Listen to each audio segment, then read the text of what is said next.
The harsh winter of 1887 showed no mercy to those who dared challenge it. In the remote reaches of the Dakota Territory, where civilization's comforts were mere whispers on the wind, a 53-year-old frontier nurse named Eleanor Blackwood found herself abandoned by the very people she had dedicated her life to helping. Cast aside as too old and a burden, she was left to face a merciless blizzard alone. But fate had other plans. When all hope seemed lost, an unexpected savior emerged from the swirling snow, a Lakota medicine man who would not only rescue her from certain death, but also initiate a remarkable journey of healing, understanding, and redemption that would forever change both their lives and the prejudiced community that had turned its back on her. Before we jump back in, tell us where you're tuning in from, and if this story touches you, make sure you're subscribed, because tomorrow I've saved something extra special for you. The frontier settlement of White Ridge Creek sat nestled between rolling hills and vast plains, a collection of wooden structures that had sprouted from the wilderness through sheer human determination. For 15 years, Eleanor Blackwood had been its beating heart. As the settlement's only nurse, she had delivered babies into the world under lamplight, set broken bones after cattle drives gone wrong, and nursed countless settlers through fevers that would have otherwise claimed them. Her hands were weathered but steady, her blue eyes sharp despite the crow's feet that had deepened with each passing season. At 53, Eleanor moved with the slight stiffness of someone who had spent decades bending over sickbeds and trudging through snow to reach remote homesteads. Yet her mind remained as keen as the day she had arrived on the frontier, fresh from her training back east and brimming with idealism.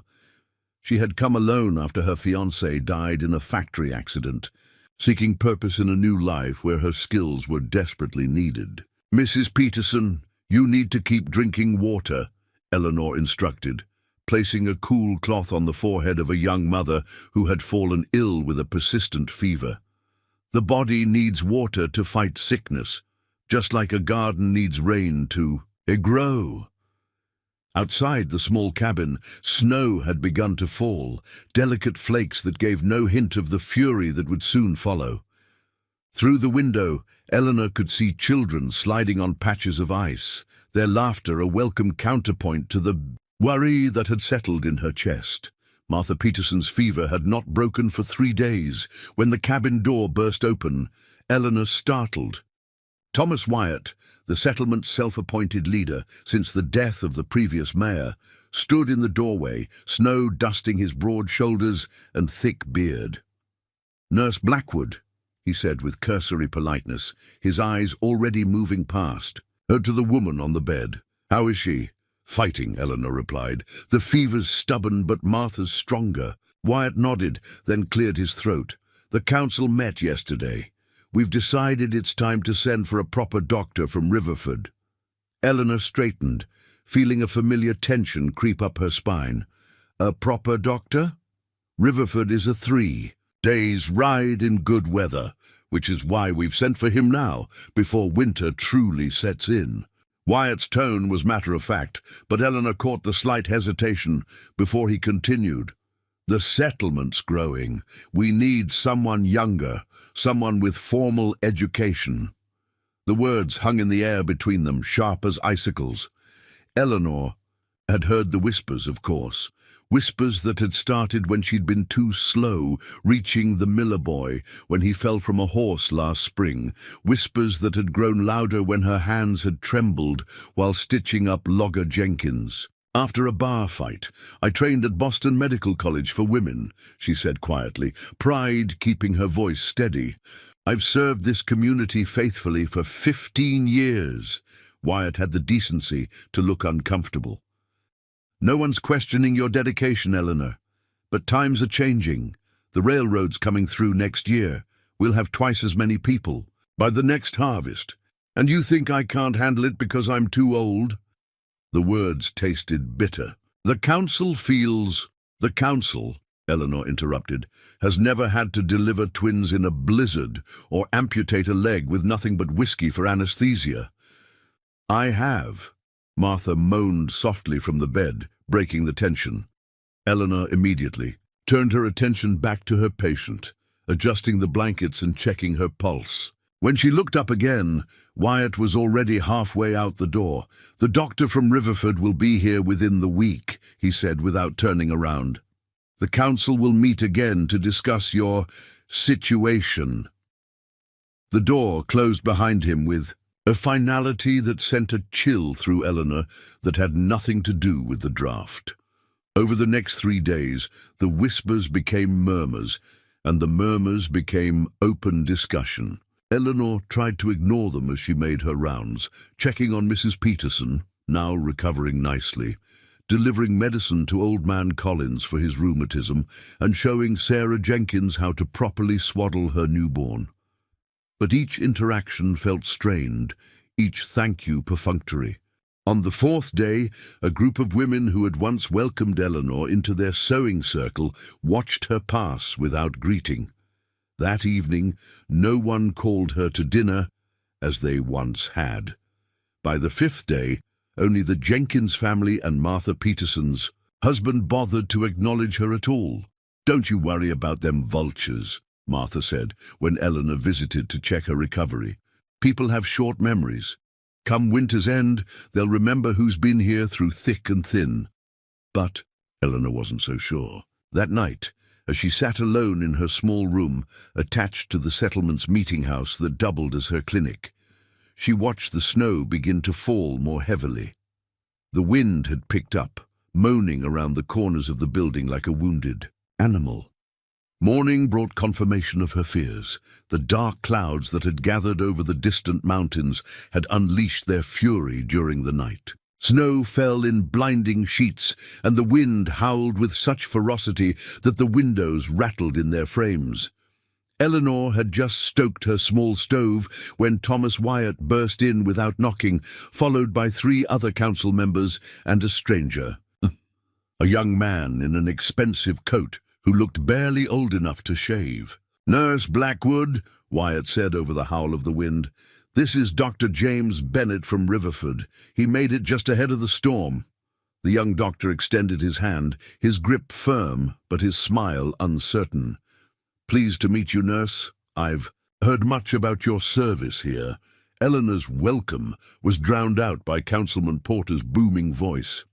"We got word that Cherokee Falls is being evacuated. The storm's worse than anyone predicted. Some are saying it's the worst in 30 years. Eleanor frowned. "Cherokee Falls is nearly 20 miles east.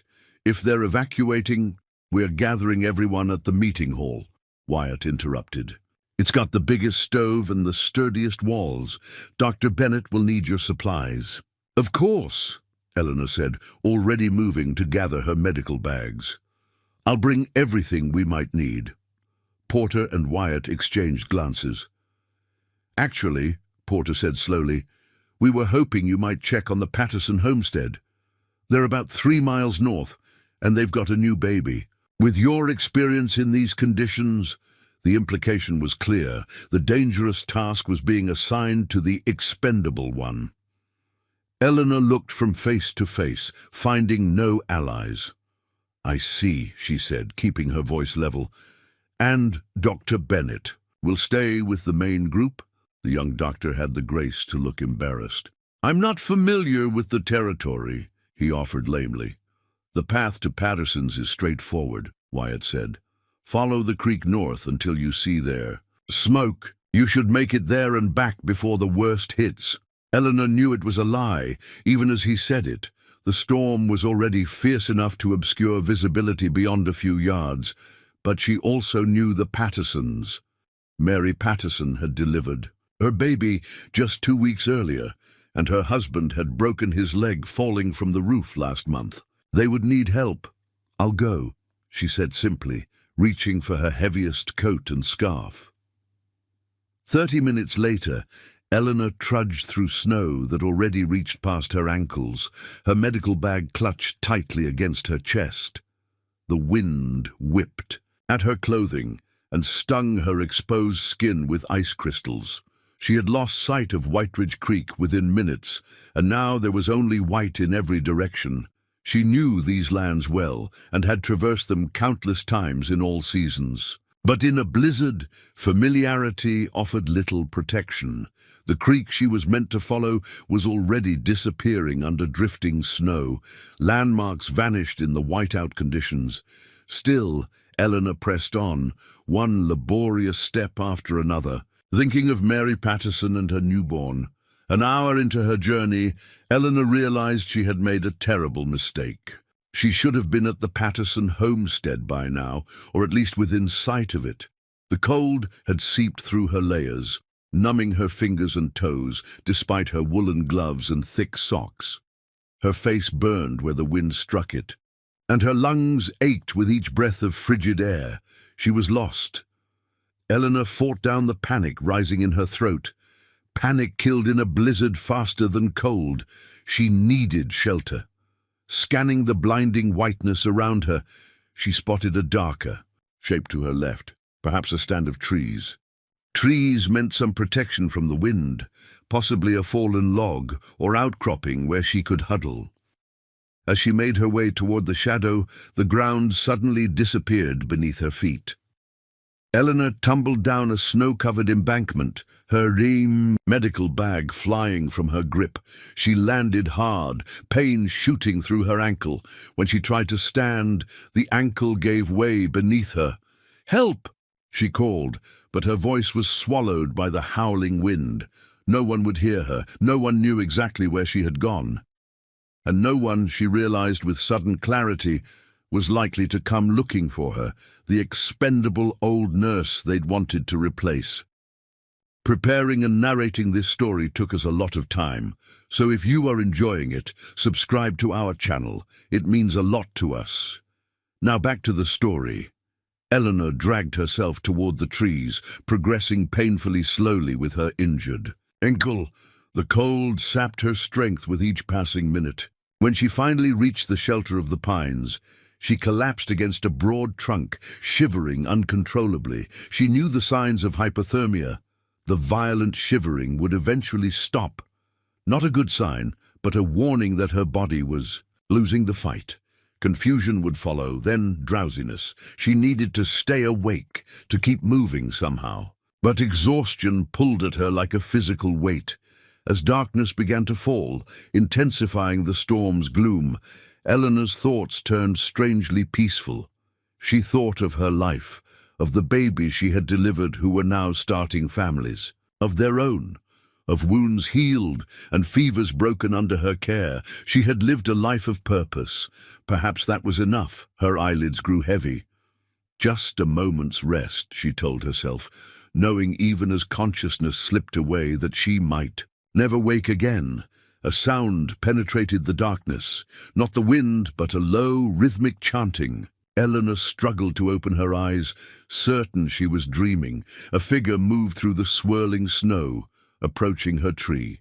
Tall and wrapped in furs, the figure seemed to part the blizzard like a ship cutting through waves.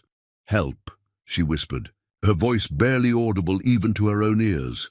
The figure knelt beside her, and Eleanor found herself looking into the weathered face of a Native American man. Deep lines etched his copper skin, and his dark eyes held both wisdom and concern. He touched her face with surprising gentleness, then her injured ankle. "Lila Schnei," he said, his voice deep and resonant even against the storm's fury. "Not dead." He worked quickly, removing a buffalo hide from his back and wrapping it around Eleanor. From a pouch at his waist, he produced crushed herbs, which he pressed to her lips. "Eat," he instructed in accented English. "For strength." The herbs were bitter, but spread warmth through Eleanor's body almost immediately. The man examined her ankle, then pulled a small container from another pouch. The slave he spread on the injury smelled of pine and something Eleanor couldn't identify, but the throbbing pain began to subside. Without warning, he lifted her as easily as if she were a child, cradling her against his chest. "My camp," he said. "Not far." Through the swirling snow, Eleanor could make out nothing that suggested direction or distance. Yet the man moved with confidence, his steps sure despite the treacherous conditions. She wanted to ask his name, to thank him, but the warmth of the buffalo hide and the strange herbs had made her drowsy in a different way than the cold had. Her last thought before drifting into sleep was that she had been found by the most unlikely of saviors. When Eleanor awoke, she was lying on soft furs inside a small domed structure. A fire burned in a central pit, smoke rising to an opening at the top. The blizzard's howl had diminished to a distant murmur. Her wet clothes had been replaced with a soft buckskin dress, and her injured ankle was wrapped in some kind of poultice that smelled of herbs and earth. The medicine man sat cross-legged on the other side of the fire, grinding something in a stone mortar. He looked up when she stirred. "You wake," he said simply. "Good." Eleanor pushed herself up on her elbows, wincing at the stiffness in her muscles. "You saved my life," she said. "Thank you." The man inclined his head slightly. "I am Grey Wolf, medicine man of the Lakota." "Eleanor Blackwood," she replied. "I'm a nurse from White Ridge Creek, or I was," she added softly. Grey Wolf studied her face for a long moment. "The spirits guided me to you. They say you are a healer like me." Eleanor managed a weak smile. "Not any more, apparently. They say I'm too old now." Grey Wolf's expression didn't change, but something flickered in his eyes. "The white man's way," he said. "Always looking for new things, throwing away what is still good." He gestured to his own face, to the deep lines etched there. "To my people, these mean wisdom, experience. A healer gains power with years, not loses it." He rose and moved to check the poultice on her ankle. His hands, Eleanor noticed, were strong and sure, despite their age, which she guessed to be at least 70. "How did you find me in that storm?" she asked. Grey Wolf continued his work as he spoke. "I was returning from gathering winter medicines. When the storm came, I made shelter and was preparing to wait when I heard the spirits singing. They led me to you." Under other circumstances, Eleanor might have dismissed such talk, but having been rescued from certain death in impossible conditions, she found herself open to explanations beyond the rational. "Are we far from White Ridge?" she asked. "3 sleeps by foot in good weather," Grey Wolf replied. "We are near the sacred hills my people call Paha Sapa. You call them Black Hills." Eleanor's heart sank. 3 days' journey meant no one from the settlement would find her, even if they bothered to look. And with her ankle injured, she couldn't make the trip back anytime soon. As if reading her thoughts, Grey Wolf said, "The storm will last many days. Then the snow will be deep. You will stay until spring thaws." "Spring?" Eleanor gasped. "But that's months away. I can't impose on you for so long." Grey Wolf looked at her with those penetrating eyes. "You have somewhere else to go?" The blunt question struck Eleanor silent. Where indeed would she go? Back to a settlement that had discarded her? East to cities where an aging frontier nurse would find little welcome? "I don't know," she finally admitted. Grey Wolf nodded, as if her answer confirmed something. "Then you stay, rest, heal." He gestured to her ankle. "Both here and here," he added, touching his chest over his heart. As the blizzard raged outside the small lodge, Eleanor Blackwood realized she stood at a crossroads she had never anticipated.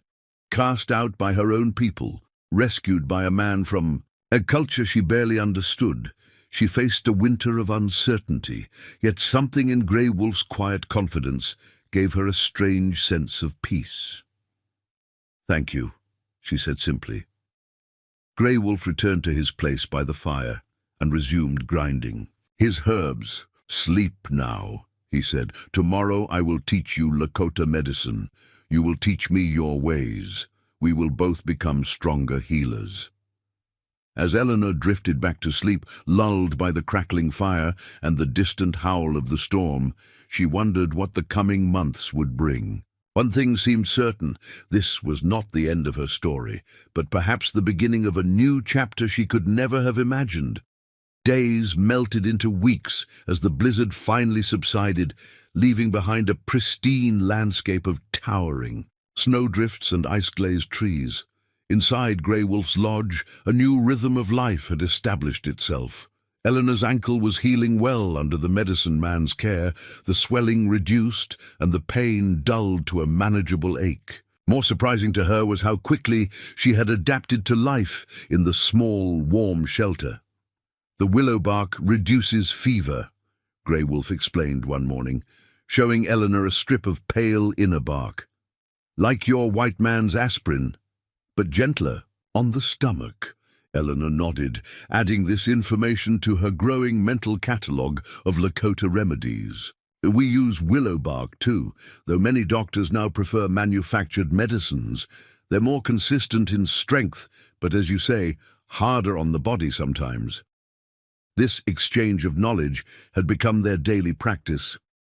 Eleanor would share her training in anatomy, germ theory, and surgical techniques, while Grey Wolf taught her the medicinal properties of dozens of plants and the Lakota understanding of balance between body and spirit. Initially skeptical of some of his more mystical explanations, Eleanor found herself increasingly open to the idea that healing involved more than just treating physical symptoms. "Your medicine focuses on fighting the enemy, the disease," Grey Wolf observed as he showed her how to prepare a poultice of pine resin and herbs. "Our way is to restore harmony. Both have power." On a crisp morning, when the sun transformed the snow-covered landscape into a sea of diamonds, Grey Wolf announced they would leave the lodge. "Your ankle is strong enough now. You should see where you're living." Eleanor had been taking short walks outside to rebuild her strength, but they had stayed close to the lodge. Now, Grey Wolf handed her a pair of snowshoes made of bent wood and rawhide lacings. "These were my wife's," he said, a flicker of old pain crossing his weathered features. "She walked to the spirit world 5 winters ago." "I'm sorry," Eleanor said, accepting the snowshoes with reverence. "Were you together long?" 52 summers, Grey Wolf replied. "She was a healer, too. She would approve of you using her shoes." The simple statement touched Eleanor deeply. She had learned that among the Lakota, a man's wife's possessions were often buried with her or given to female relatives. That Grey Wolf would offer his late wife's snowshoes to a white woman spoke of his unusual openness, and perhaps of his loneliness too. Learning to walk on snowshoes proved challenging. Eleanor fell repeatedly, each time expecting Grey Wolf to show impatience. Instead, he waited silently, offering a hand only when she was ready to rise again. By midday, she had gained enough proficiency to follow him up a gentle slope through a stand of pines. When they emerged from the trees, Eleanor gasped. Before them stretched a valley, blanketed in untouched snow, ringed by dark hills that rose toward distant mountains. The beauty was breathtaking, pristine, vast, and utterly silent, except for the whisper of wind. "Wakan," Grey Wolf said softly. "Sacred." Eleanor understood why the Lakota fought so fiercely to protect these lands. The valley humbled her, making the concerns of White Ridge Creek seem petty and distant. "My people lived in this valley for many generations," Grey Wolf said, gesturing toward the far end where a half-frozen stream glinted in the sunlight. "Now most live on the reservation. I am one of the few permitted to stay in our traditional lands because of my medical role." "Permitted?" Eleanor echoed, the word tasting bitter. "On your own land." Grey Wolf's expression remained impassive, but his eyes held centuries of grief. "Your government makes many promises on paper. Then white men find gold or good farming land, and the papers change." Shame washed over Eleanor. While she had never personally supported the policies that had displaced native peoples, she had benefited from them, settling on land that had once belonged to others.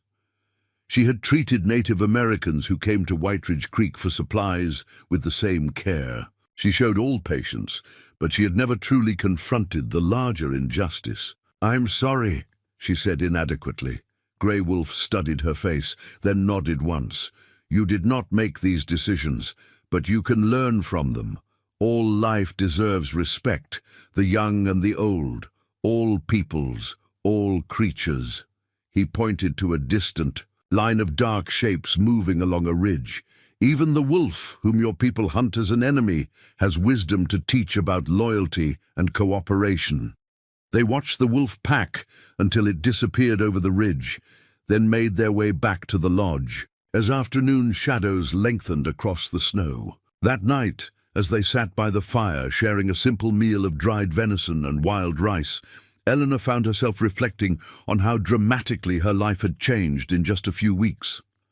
"May I ask you something, Grey Wolf?" she said, after a comfortable silence.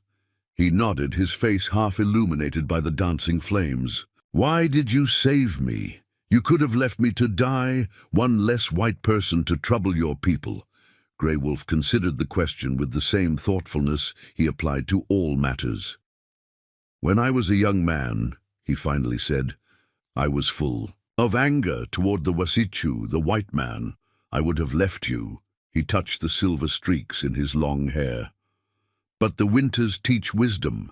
I learned that hatred clouds the eyes and poisons the spirit. My duty as a healer is to all who suffer."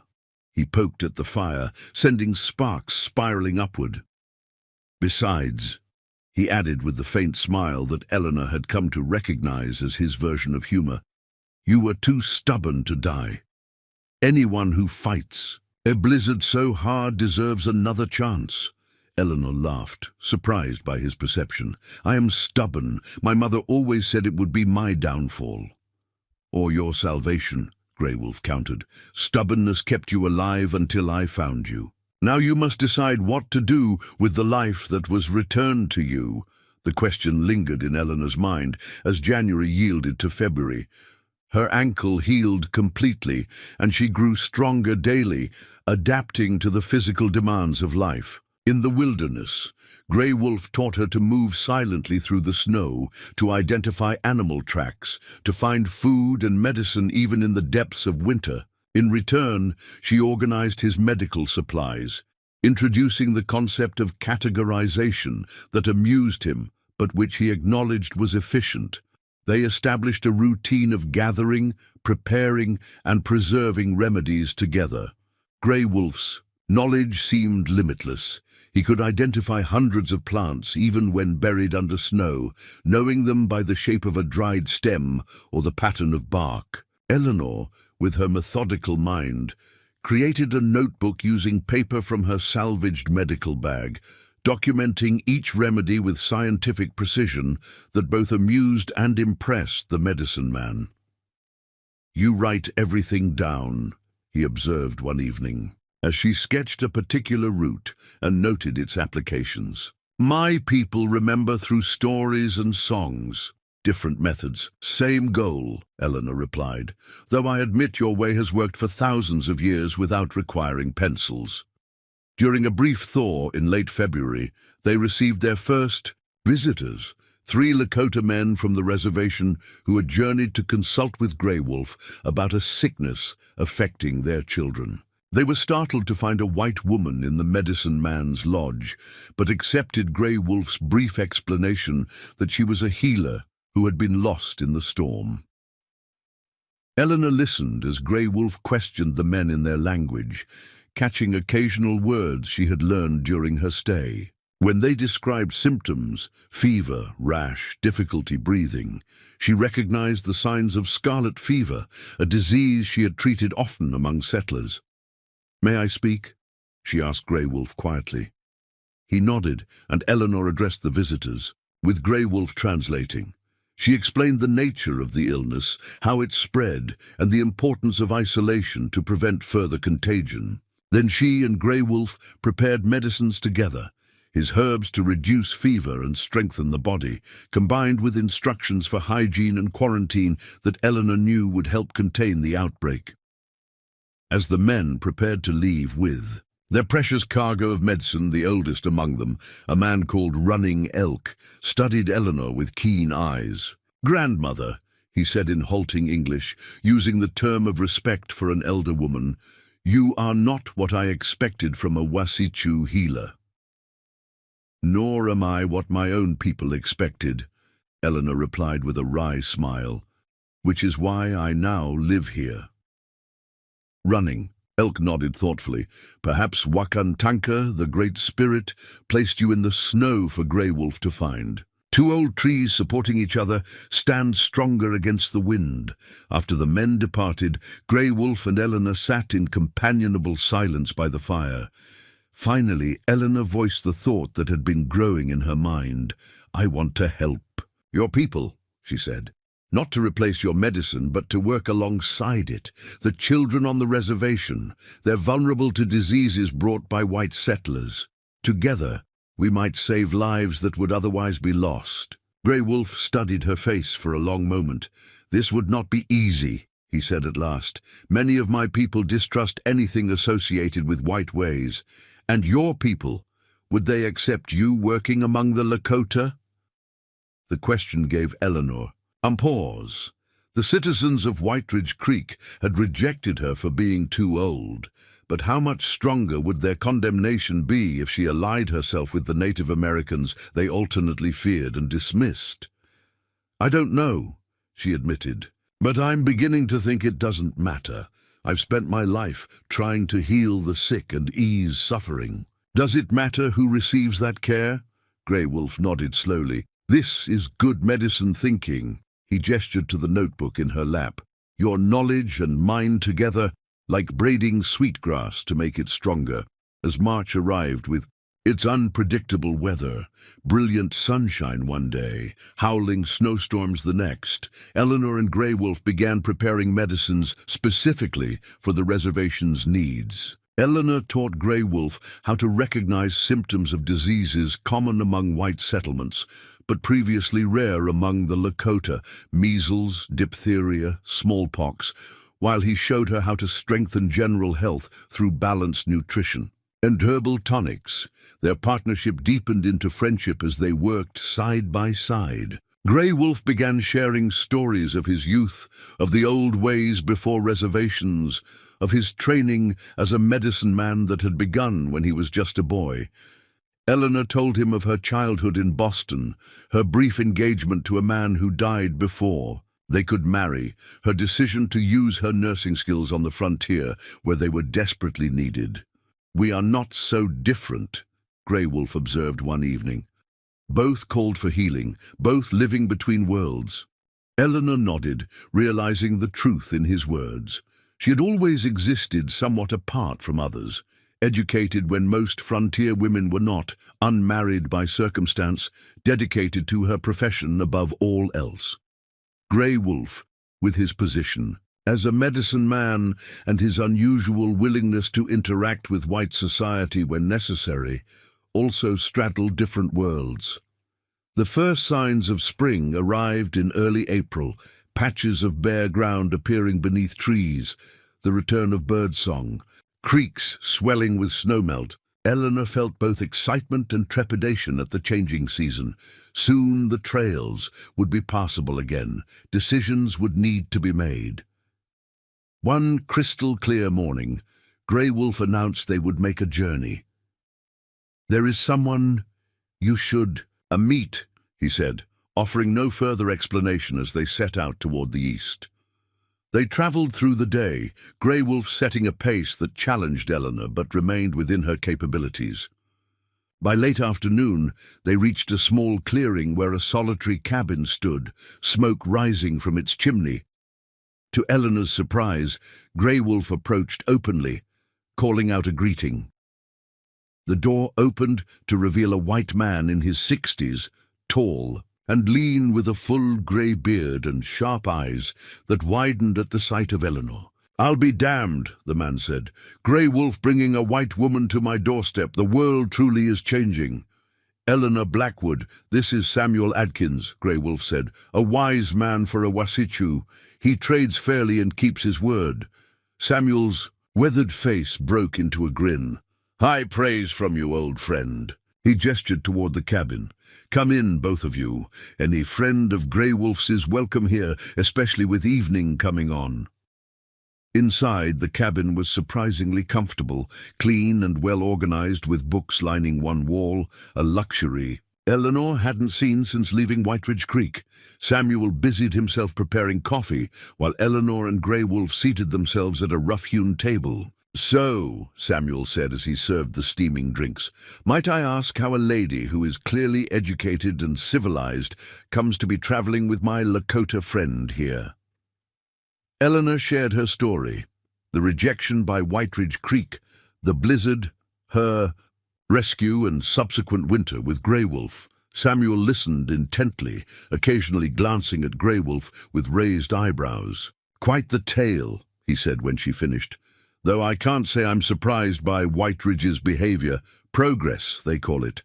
Out with the old, in with the new, whether the new is better or not." "You know of White Ridge Creek?" Eleanor asked. Samuel nodded. "I trade with settlements throughout the territory. White Ridge has always been particularly ambitious, determined to become a proper town with all the proper town trappings, including a young male doctor instead of an aging female nurse," Eleanor said, with a hint of bitterness she thought she'd moved beyond. "Their loss," Samuel said simply, "though perhaps a gain for others."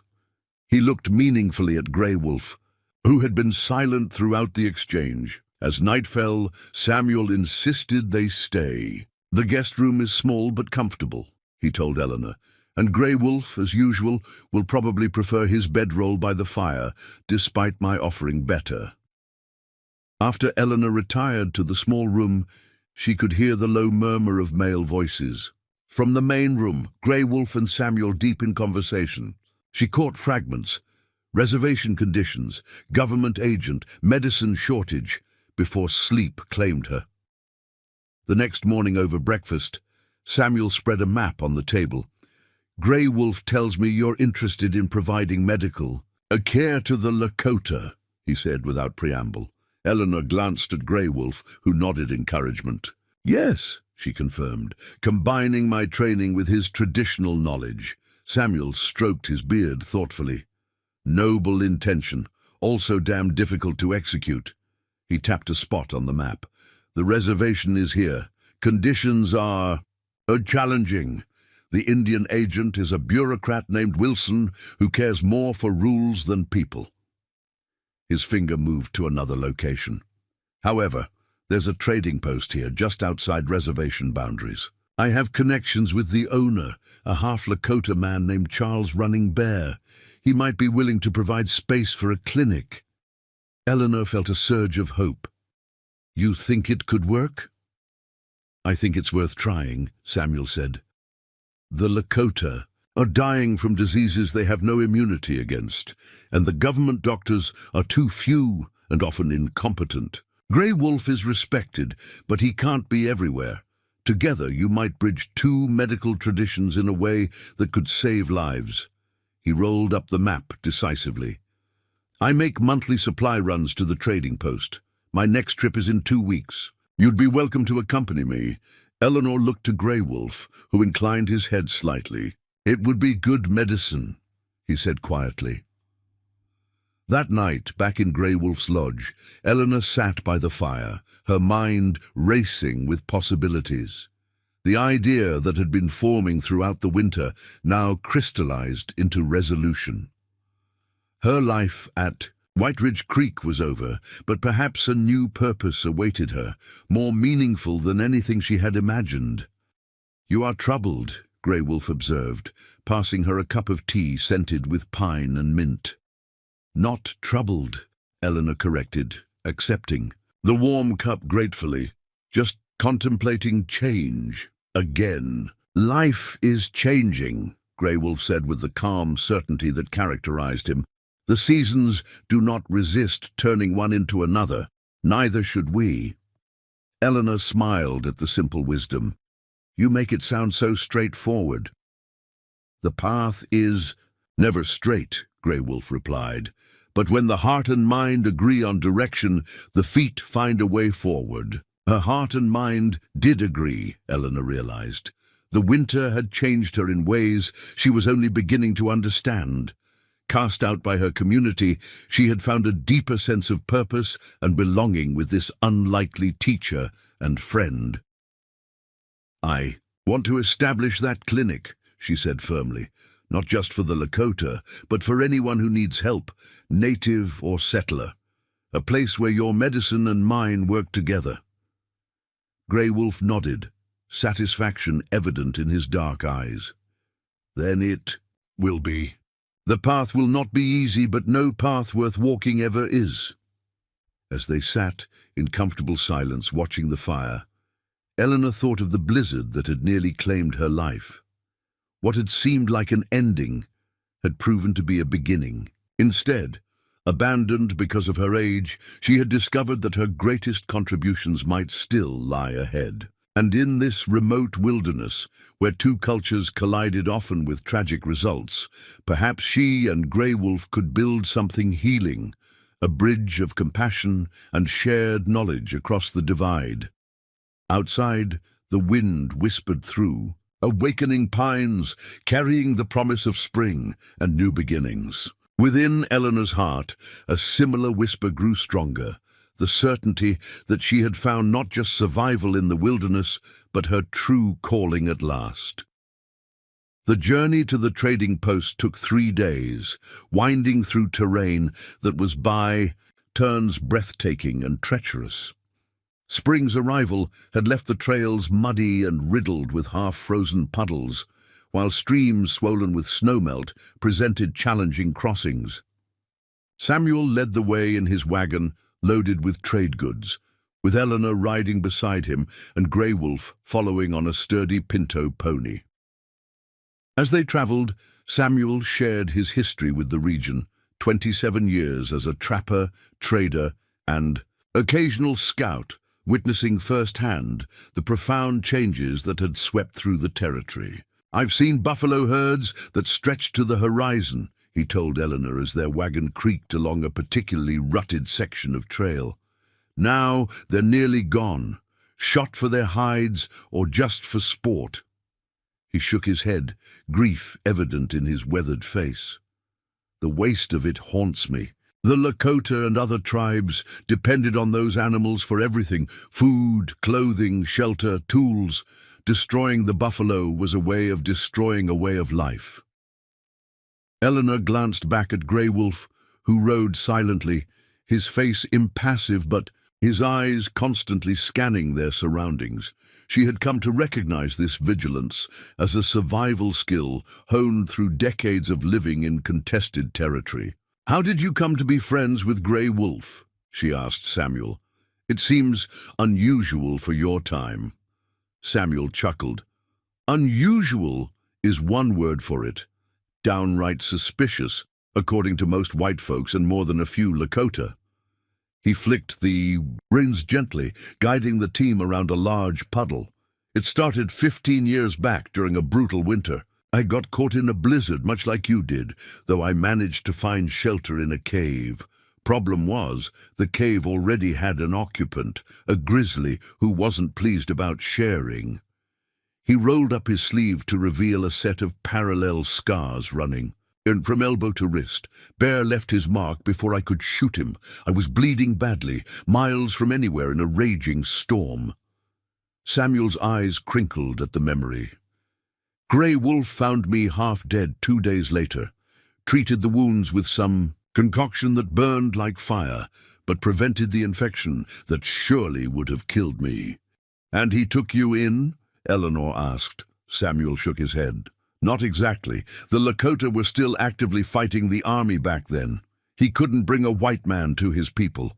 Instead, he visited my shelter daily, bringing food and medicine, until I was strong enough to travel." The trader smiled faintly.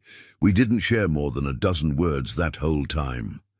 But when a man saves your life, it creates a bond that doesn't need much talking." Eleanor nodded, understanding completely. She and Grey Wolf had formed their own bond under similar circumstances, though they had progressed far beyond wordless gratitude in the months since her rescue. By late afternoon of the third day, they crested a hill to see their destination sprawled below, a collection of log buildings surrounding a larger central structure with a corral of horses and several wagons parked nearby. A wooden sign proclaimed it Running Bear's Trading Post, though the peeling paint suggested the sign had weathered many seasons. As they approached, a tall man with broad shoulders emerged from the main building. His features reflected his mixed heritage. His father's Lakota cheekbones and dark eyes, combined with his mother's lighter complexion and brown hair, now streaked with grey and worn longer than most white men, but shorter than traditional Lakota style. "Samuel!"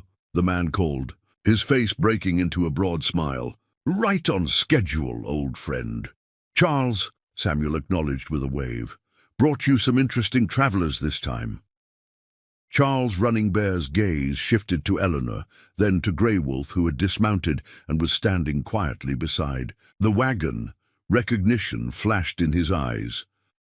"Medicine man," he said respectfully in Lakota, then switched to English. "An unexpected honor.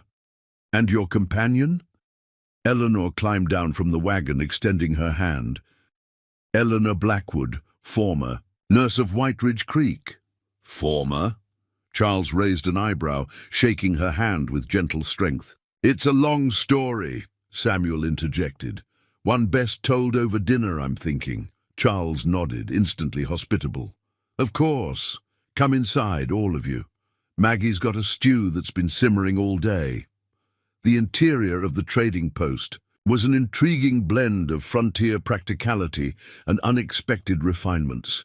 Shelves stocked with essentials, flour, coffee, ammunition, tools, lined the walls, while glass cases displayed finer goods, pocket watches, hair combs, bolts of colored fabric. A pot-bellied stove radiated welcome heat in the center of the room, and doorways led to what Eleanor presumed were storage areas and living quarters. From one such doorway appeared a woman in her 40s, her black hair pulled back in a neat bun, wearing a calico dress beneath a practical apron. Her features marked her as fully Lakota, though her clothing was primarily in the white style. "Margaret Running Bear," Charles introduced her. "My wife, and the reason this place runs half as well as it does. Maggie, this is Eleanor Blackwood, and you know Grey Wolf, of course." Margaret's dark eyes assessed Eleanor quickly before warming with welcome. "Any friend of Grey Wolf's is welcome here," she said, her English clear but accented. "You must be hungry after your journey." Over a hearty meal of venison stew, fresh-baked bread and preserves, Eleanor and Grey Wolf shared their story and their vision for a clinic that would serve both native and settler populations. Charles and Margaret exchanged frequent glances as they listened, their expressions shifting from surprise to thoughtful consideration. "It's an admirable idea," Charles said when they had finished. "Also a complicated one. The Indian agent, Wilson, controls, who has official access to the reservation. He's unlikely to welcome a white woman working with a traditional medicine man. He views Grey Wolf's influence as problematic. Wilson wants the old ways forgotten," Margaret added, her voice tight with controlled anger. "He thinks progress means becoming white in all but skin color." Grey Wolf nodded, his face solemn. "This is why many of our people grow sick in spirit as well as body. When you tell a person their ways have no value, you wound something deep inside." "But you wouldn't need to operate on the reservation itself," Samuel pointed out. "The trading post sits on public land. Many Lakota come here regularly for supplies." Charles leaned back in his chair, considering. "There's the old missionary cabin," he said slowly, "about a quarter-mile north. The Baptist fellow who built it gave up after 2 years when he couldn't convert anyone. It's been empty since, though we've maintained it for travelers needing shelter. It has 2 rooms," Margaret added. "Simple but sound. With some work, it could serve as both a clinic and living quarters. Eleanor felt a flutter of excitement. May we see it tomorrow? Charles nodded. First thing in the morning. For tonight, we have rooms prepared for all of you. Later, unable to sleep, despite the comfort of a real bed for the first time in months, Eleanor stood by the window of her small room, gazing at the star-filled sky. The prospect of establishing a clinic both thrilled and daunted her. Could she truly build a practice that bridged two medical traditions? Would anyone actually come, native or white? A soft knock at her door interrupted her thoughts. She opened it to find Margaret holding a steaming cup. "Chamomile," the Lakota woman said, offering the tea. "I thought you might be finding sleep difficult in a strange place." Eleanor accepted the cup gratefully, inviting Margaret inside. The two women sat on the edge of the bed, an unexpected moment of feminine companionship after months in the largely male world of Grey Wolf and his occasional visitors. "How did you come to be here?" Eleanor asked, genuinely curious about the other woman's story. Margaret's lips curved in a small smile. "Not so different from your journey. I was trained as a healer among my people, but then the government placed us on the reservation and brought in white doctors who dismissed our medicine as superstition." Her fingers traced the pattern on her cup. "I married Charles 16 years ago when he was just starting this trading post. I help where I can, mixing traditional remedies for those who still believe in them. Then you understand what we're trying to do," Eleanor said. "I understand the intention," Margaret replied carefully. "I question whether it's possible. The barriers between our worlds are not easily breached. You and Charles seem to have managed it." Margaret's expression softened. "Yes, but at a cost. We belong fully to neither world now. The Lakota see Charles as too white, and white see him as too Indian. I am viewed with suspicion by my own people for adopting some white ways." She studied Eleanor's face intently. "Are you prepared for such a life? To be viewed as a traitor by some of your race and a curiosity at best by mine?" The question struck Eleanor silent. She had been so focused on the medical aspects of her plan that she hadn't fully considered its social implications. Yet, hadn't she already stepped irreversibly onto this path the moment she decided to stay with Grey Wolf rather than trying to return to White Ridge or head east? "I think," she said slowly, "that I've already chosen that life, whether I realized it or not. When White Ridge rejected me, something broke inside me. My faith in the community I'd served for so long. But something else has grown in its place. A different kind of belonging, perhaps." Margaret nodded, seemingly satisfied with Eleanor's answer. "Then I will help you, healer Eleanor. There is great need for what you and Grey Wolf can offer together." She rose, heading for the door. "Rest now. Tomorrow will bring new challenges." The missionary cabin, as it turned out, was better than Eleanor had dared hope. Though dusty from disuse, its log walls were solid, its roof sound, and its stone fireplace in good condition. The larger front room had windows on 3 sides, providing excellent light, while the smaller back room offered privacy for a sleeping area. "The missionary left most of his furniture," Charles explained as they explored the space. "Said it wasn't worth hauling back east." A large oak table dominated the front room, perfect for examinations or preparing medicines. Shelves lined one wall, and a rocking chair sat near the fireplace. The back room contained a narrow bed, a chest of drawers, and a small writing desk. Eleanor moved from window to window, opening shutters to let in fresh air and spring sunlight. Her mind raced with possibilities: where to store medicines, how to arrange the space for treating patients, where Grey Wolf's traditional remedies would be prepared. "What do you think?" she asked the medicine man, who had been silently examining the cabin. Grey Wolf ran his hand along the rough-hewn mantel. "Good bones," he said simply. "The spirit of this place is peaceful now. The missionary's frustration has faded." He looked at Eleanor with quiet certainty. "We can heal here." Over the next 2 weeks, Eleanor threw herself into transforming the cabin into a functioning clinic. Samuel delayed his departure to help with repairs and modifications, while Charles provided supplies from his trading post. Often, Eleanor suspected, at prices well below their actual value.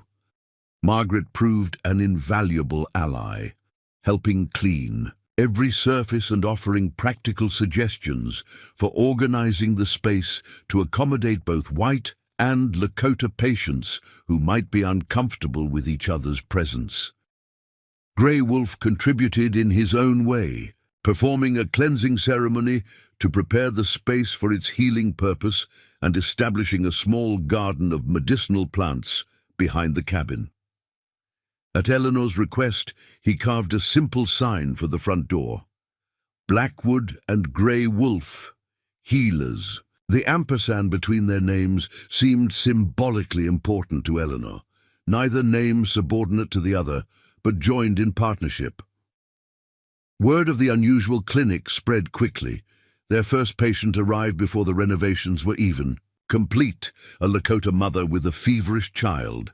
Eleanor and Grey Wolf worked together seamlessly, diagnosing an ear infection while he prepared a pain-relieving herbal remedy to complement the treatment she prescribed. More patients followed, primarily Lakota at first, trusting Grey Wolf's presence and gradually extending that trust to Eleanor. Then came a trapper with a badly infected hand, a settler family with a sick baby, 2 Lakota elders seeking relief from rheumatism. Each was treated with a blend of approaches, Eleanor and Grey Wolf consulting each other and combining their knowledge to provide the most effective care possible. Not everyone approved of the unconventional partnership. A week after they officially opened, a government buggy pulled up outside the cabin. A thin man in a formal suit and bowler hat strode in without knocking, his pale eyes taking in the scene with evident distaste. Eleanor bandaging a young Lakota man's arm, while Grey Wolf prepared a poultice nearby. "I am Howard Wilson, Indian agent for this reservation," the man announced, ignoring the patient entirely. "I'm told you're practicing medicine here without proper authorization." Eleanor straightened, maintaining her professional composure despite her instant dislike of the officious man. "This clinic is on public land, Mr. Wilson, not reservation property, and I am a fully trained nurse with 15 years of frontier medical experience." Wilson's gaze shifted to Grey Wolf, his expression hardening. "And this individual, what credentials does he possess?" "Grey Wolf is a certified medicine man of the Lakota people," Eleanor replied evenly. "His knowledge of traditional remedies is unparalleled." "Traditional remedies?" Wilson repeated with barely concealed scorn. "You mean pagan superstitions and primitive concoctions, hardly proper medicine." Eleanor felt heat rise in her cheeks, but maintained her composure. "Mr. Wilson, I've practiced medicine from Boston to the Dakota Territory. I can assure you that many traditional remedies are not only effective, but often gentler on patients than more modern approaches. We offer the best of both traditions here." Wilson's mouth pinched into a tight line. "I cannot prevent you from operating this establishment on public land, but I strongly discourage any reservation residents from seeking treatment here, rather than from the agency doctor." "The agency doctor who visits once a month, if weather permits," Eleanor countered, "who speaks no Lakota and has little understanding of the specific health challenges facing the people under your care." The Indian agent's face flushed. "The government's approach to Indian affairs is progressive and scientific. These people need to adapt to modern ways, not cling to primitive practices." He turned to leave, then paused at the door. "I'll be watching this operation closely, Miss Blackwood. One misstep, one patient harmed, and I'll have grounds to shut you down permanently." After he departed, Grey Wolf calmly resumed preparing his poultice as if the interruption had never occurred. Their young patient, however, looked troubled. "Agent Wilson has much power," he said in halting English. "He can make trouble for anyone who comes here. He can try," Eleanor replied, finishing the bandage with practiced efficiency. "But healing isn't political, and pain doesn't distinguish between cultures. People will come because they need us, not because an Indian agent gives permission." Grey Wolf nodded approvingly. "The beaver does not ask the eagle how to build its dam. Each creature has wisdom for its own path. As spring blossomed into early summer, the clinic established itself as a vital resource for both communities. Eleanor and Grey Wolf developed routines that capitalized on their complementary skills. She handled most surgeries and acute illnesses, specializing in chronic conditions and preventive care. Both contributed to maternal and infant health, an area where their combined knowledge proved particularly effective. Word spread beyond the immediate area. Patients began traveling significant distances to seek their care, sometimes camping nearby for several days while receiving treatment. Margaret organized a rotating group of Lakota women to provide meals for those who had journeyed far, while Charles extended credit at the trading post to families who had spent what little money they had on the journey to the clinic. One evening, in late June, as Eleanor and Grey Wolf sat on the cabin's small porch enjoying the long summer twilight after a particularly demanding day, Samuel's wagon appeared on the trail from the east. Eleanor waved in welcome, always glad to see the trader, who had become a loyal friend and supporter of their endeavor. This time, however, Samuel was not alone. Beside him on the wagon seat sat a younger man, whose features Eleanor recognized instantly, despite the months that had passed. Dr. James Bennett, the young physician who had replaced her at White Ridge Creek, looked as uncomfortable as a cat in a rainstorm. "Eleanor," Samuel called cheerfully as he pulled the wagon to a stop, "brought someone who's been asking about you." She rose slowly, conscious of Grey Wolf's silent vigilance beside her. "Dr. Bennett, this is a surprise." The young doctor climbed down awkwardly, removing his hat. Up close, he looked even younger than Eleanor remembered, barely more than a boy playing at being a physician. But there was something different about him now, a haunted quality in his eyes that hadn't been there before. "Miss Blackwood," he said, his voice strained. "May I speak with you, privately if possible?" Eleanor exchanged a glance with Grey Wolf, who inclined his head slightly. "I will check our medicine stores," he said, disappearing inside the cabin. Samuel made a similar excuse, leading his horses toward the small barn behind the trading post, leaving Eleanor and Bennett alone on the porch. "You look well," Bennett said awkwardly. "That is, healthy, alive." "No thanks to White Ridge Creek," Eleanor couldn't help replying, then immediately regretted the bitterness in her tone. "Please, sit. What brings you all this way, Doctor?" Bennett sank onto the bench, turning his hat in his hands. "White Ridge has been difficult," he admitted. "After you left, after we sent you out in that storm, things fell apart quickly. The influenza hit a week later. Without your experience, it was bad, Miss Blackwood, very bad." Eleanor felt a chill despite the warm evening. "How many?" 27 dead, mostly children and the elderly."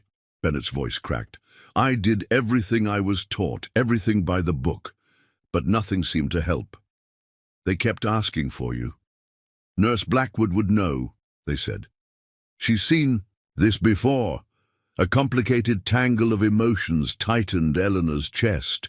Grief for lives lost, vindication that her experience had been valued too late, pity for the young doctor thrust into a situation beyond his training. "I'm sorry," she said, and meant it. "First outbreaks in isolated communities are always the worst. The people have no immunity." Bennett nodded miserably. "Wyatt tried to find you after the storm, said they'd made a terrible mistake. But the snow was too deep, the trails impassable. They found your medical bag half buried in a drift and assumed—" He swallowed hard. "Everyone believed you had died out there because of their decision. I nearly did. Eleanor said quietly. If Grey Wolf hadn't found me when he did, I wouldn't be sitting here now. Bennett glanced toward the cabin door. The Indian, the medicine man, he saved you? He did more than that, Eleanor replied. He taught me that healing doesn't belong exclusively to one culture or tradition. That wisdom can come from unexpected sources if we're humble enough to recognize it. She studied the young doctor's face, noting the exhaustion etched there. But you didn't come all this way just to tell me Whiteridge regrets its decision. What do you want, Dr. Bennett? He met her eyes directly for the first time. I want to learn, Miss Blackwood. From you. From your colleague, if he's willing. My fancy education didn't prepare me for frontier medicine. I need practical knowledge, the kind that comes from experience. His grip tightened on his hat. I need to know how to keep more people from dying under my care. Of all the things Eleanor had expected, this humble request wasn't among them. She considered the young man before her, recognizing that it must have cost him considerable pride to seek help from the woman he had replaced, and from a native healer his education would have dismissed as irrelevant. It won't be easy, she warned. What we practice here combines approaches that many would consider incompatible. You'll need to set aside certain assumptions your medical school instilled. I'm ready, Bennett said simply. After what I've seen, I just want to be a better doctor, whatever it takes. Eleanor nodded slowly. Then we'll try. I can't promise Grey Wolf will agree to teach you, but I'll speak with him. As the summer sun finally dipped below the horizon, casting long shadows. Across the prairie, Eleanor realized how far she had traveled from that snowy day when Whiteridge had cast her out. Abandoned because of her age, she had found not an ending but a new beginning. In the wilderness that had nearly claimed her life, she had discovered a deeper purpose and unexpected allies. The clinic she and Grey Wolf had established was more than a place of healing. It was a bridge between worlds, a testament to the power of wisdom that transcended cultural boundaries. And now, perhaps, it would also become a place of teaching, passing knowledge to a new generation that might carry it forward. Eleanor Blackwood, the too-old frontier nurse left to die in a blizzard, had instead found rebirth, not despite her age and experience, but because of them. As she watched the first stars appear in the darkening sky, she felt a profound sense of gratitude to the storm that had changed her course and the medicine man who had shown her a new path forward. As summer progressed into fall, the clinic settled into a new rhythm with Dr. Bennett's arrival. Initially, the young doctor's presence created tension. Grey Wolf observed him with quiet skepticism, particularly when Bennett reflexively questioned traditional remedies or reached for his medical bag before considering alternatives. You must empty your cup before it can be filled with new knowledge. Grey Wolf told Bennett one morning after the doctor had dismissed a willow bark preparation in favor of his own medicines. Bennett's face had flushed with embarrassment. I'm trying, he insisted, but 15 years of education is difficult to set aside. No one is asking you to discard your training, Eleanor explained more gently, only to recognize its limitations and remain open to other approaches. The breakthrough came unexpectedly during the treatment of a Lakota elder suffering from severe breathing difficulties. Bennett diagnosed pneumonia and recommended standard treatments that had proven ineffective for the man's condition in the past. Instead of dismissing the doctor's suggestions, Grey Wolf quietly invited him to observe a steam treatment using specific pine resins and herbs. Watch his breathing, Grey Wolf instructed, as the elder inhaled the aromatic steam. See how the passages open? Bennett's clinical skepticism gave way to genuine curiosity as he observed the immediate improvement. The volatile oils in the pine must be acting as a bronchodilator, he murmured, medical terminology attempting to make sense of traditional wisdom. And these particular herbs, they seem to reduce the inflammation more effectively than anything in my pharmacopoeia. From that day forward, Bennett approached his apprenticeship with newfound humility. He began keeping a journal similar to Eleanor's, documenting traditional remedies alongside scientific explanations where possible. When no explanation presented itself, he simply recorded the results, accepting that effective treatment didn't always require complete understanding of mechanisms. The clinic's reputation continued to grow, drawing patients from increasingly distant settlements and reservations. By mid-September, Eleanor, Grey Wolf, and Bennett were often working from sunrise until well past sunset, their unique combination of skills addressing ailments that might have proven fatal without their intervention. Word of their success, eventually, reached the territorial authorities, arriving in the form of a letter from the Department of Indian Affairs requesting an official assessment of their experimental approach to frontier medicine. The letter hinted at potential official recognition and support if their methods proved sound, an unexpected development that caused both excitement and trepidation. It could mean supplies, funding, perhaps even expansion, Eleanor noted as she discussed the letter with Grey Wolf and Bennett on the clinic's porch one evening. The autumn air carried a crisp edge, prompting them to wrap in blankets as they watched the sunset paint the prairie in gold and crimson. Or it could mean interference, Bennett countered, his initial idealism tempered by months on the frontier. Government oversight rarely comes without strings attached. Grey Wolf, who had been quietly contemplating the horizon, finally spoke.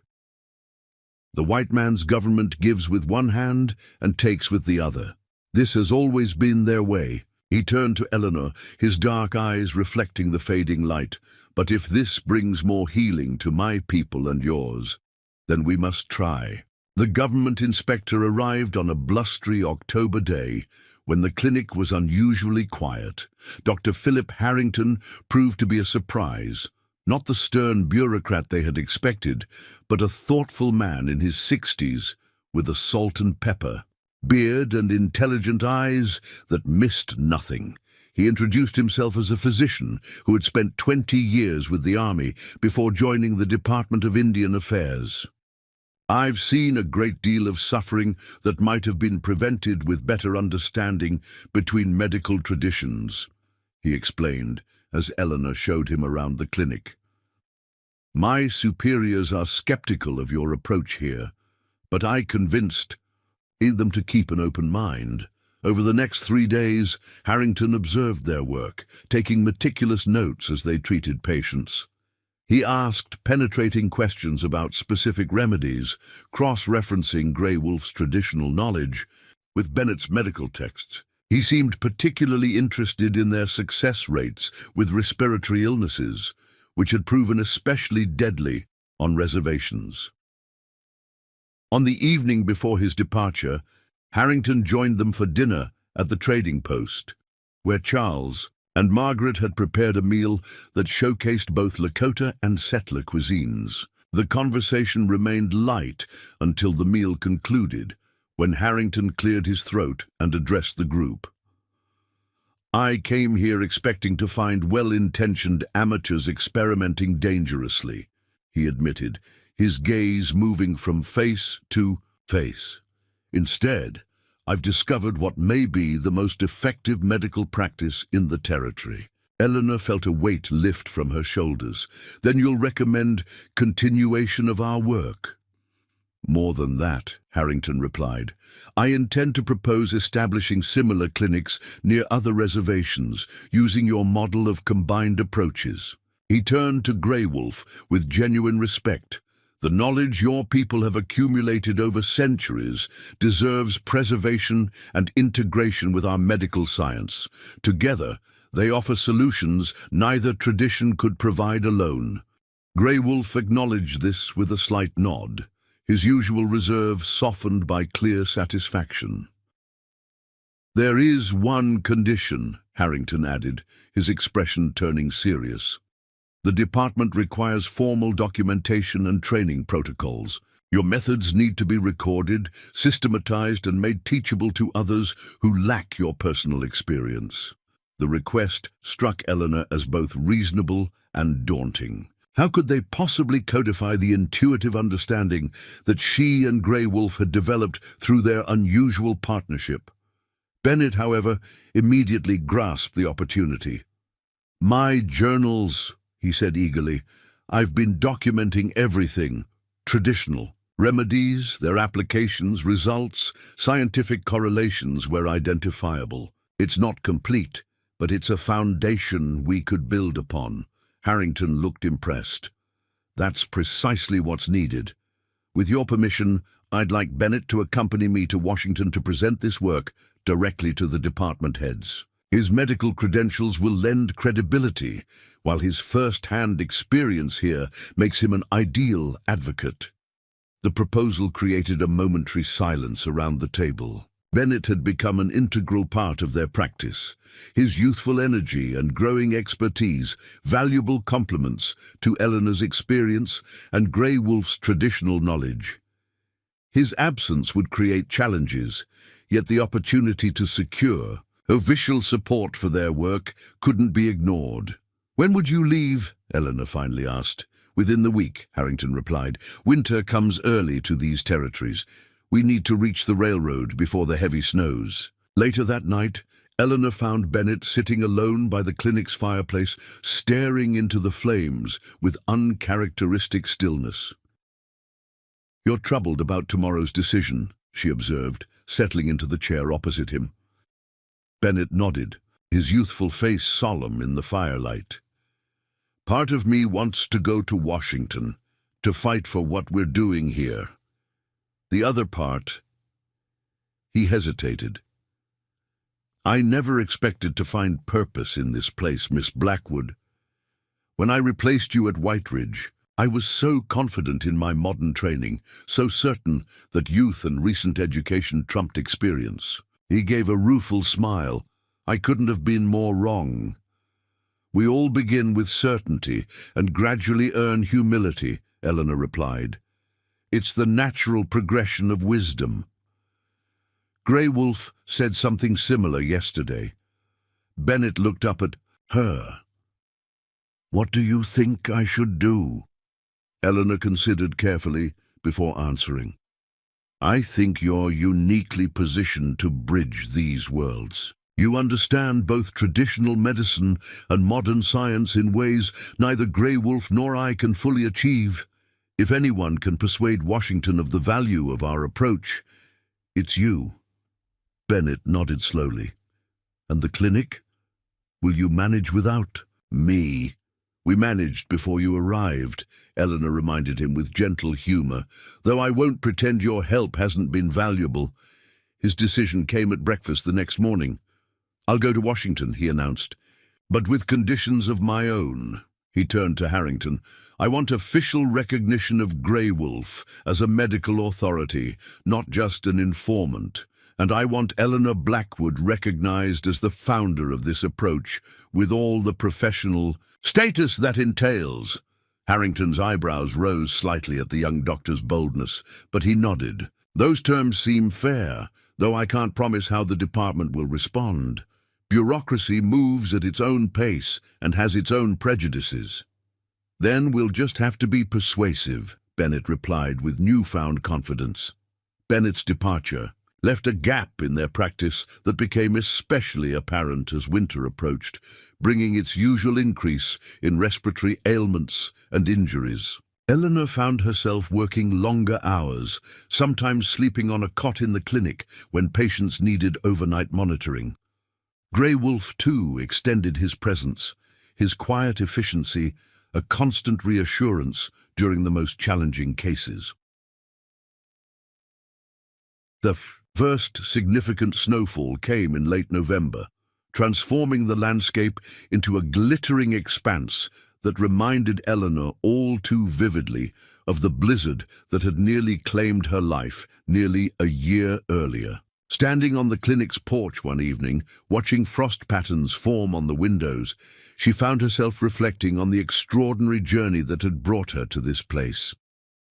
"Your thoughts are far away," Grey Wolf observed, joining her. with 2 steaming cups of the pine needle tea he brewed each evening. "Not so far," Eleanor replied, accepting the cup gratefully. "Just back to last winter, when everything changed." Grey Wolf followed her gaze to the snowy landscape. "The winter that tried to take your life gave you a new one instead." "Our lives," Eleanor corrected gently. "This clinic is as much your creation as mine." A comfortable silence fell between them, the kind that only develops between people who have moved beyond the need for constant conversation. They had found a balance in their partnership, professional, personal, and somewhere in between, that defied conventional categories.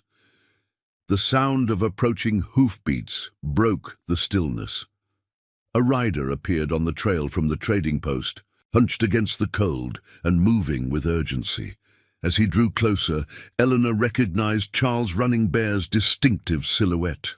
"Visitors," he called as he reined his horse to a stop before the clinic.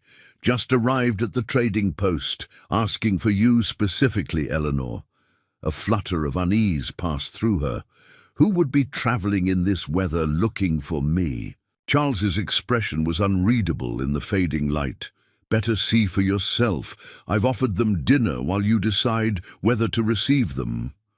Curiosity overcoming caution, Eleanor exchanged a glance with Grey Wolf, who nodded almost imperceptibly.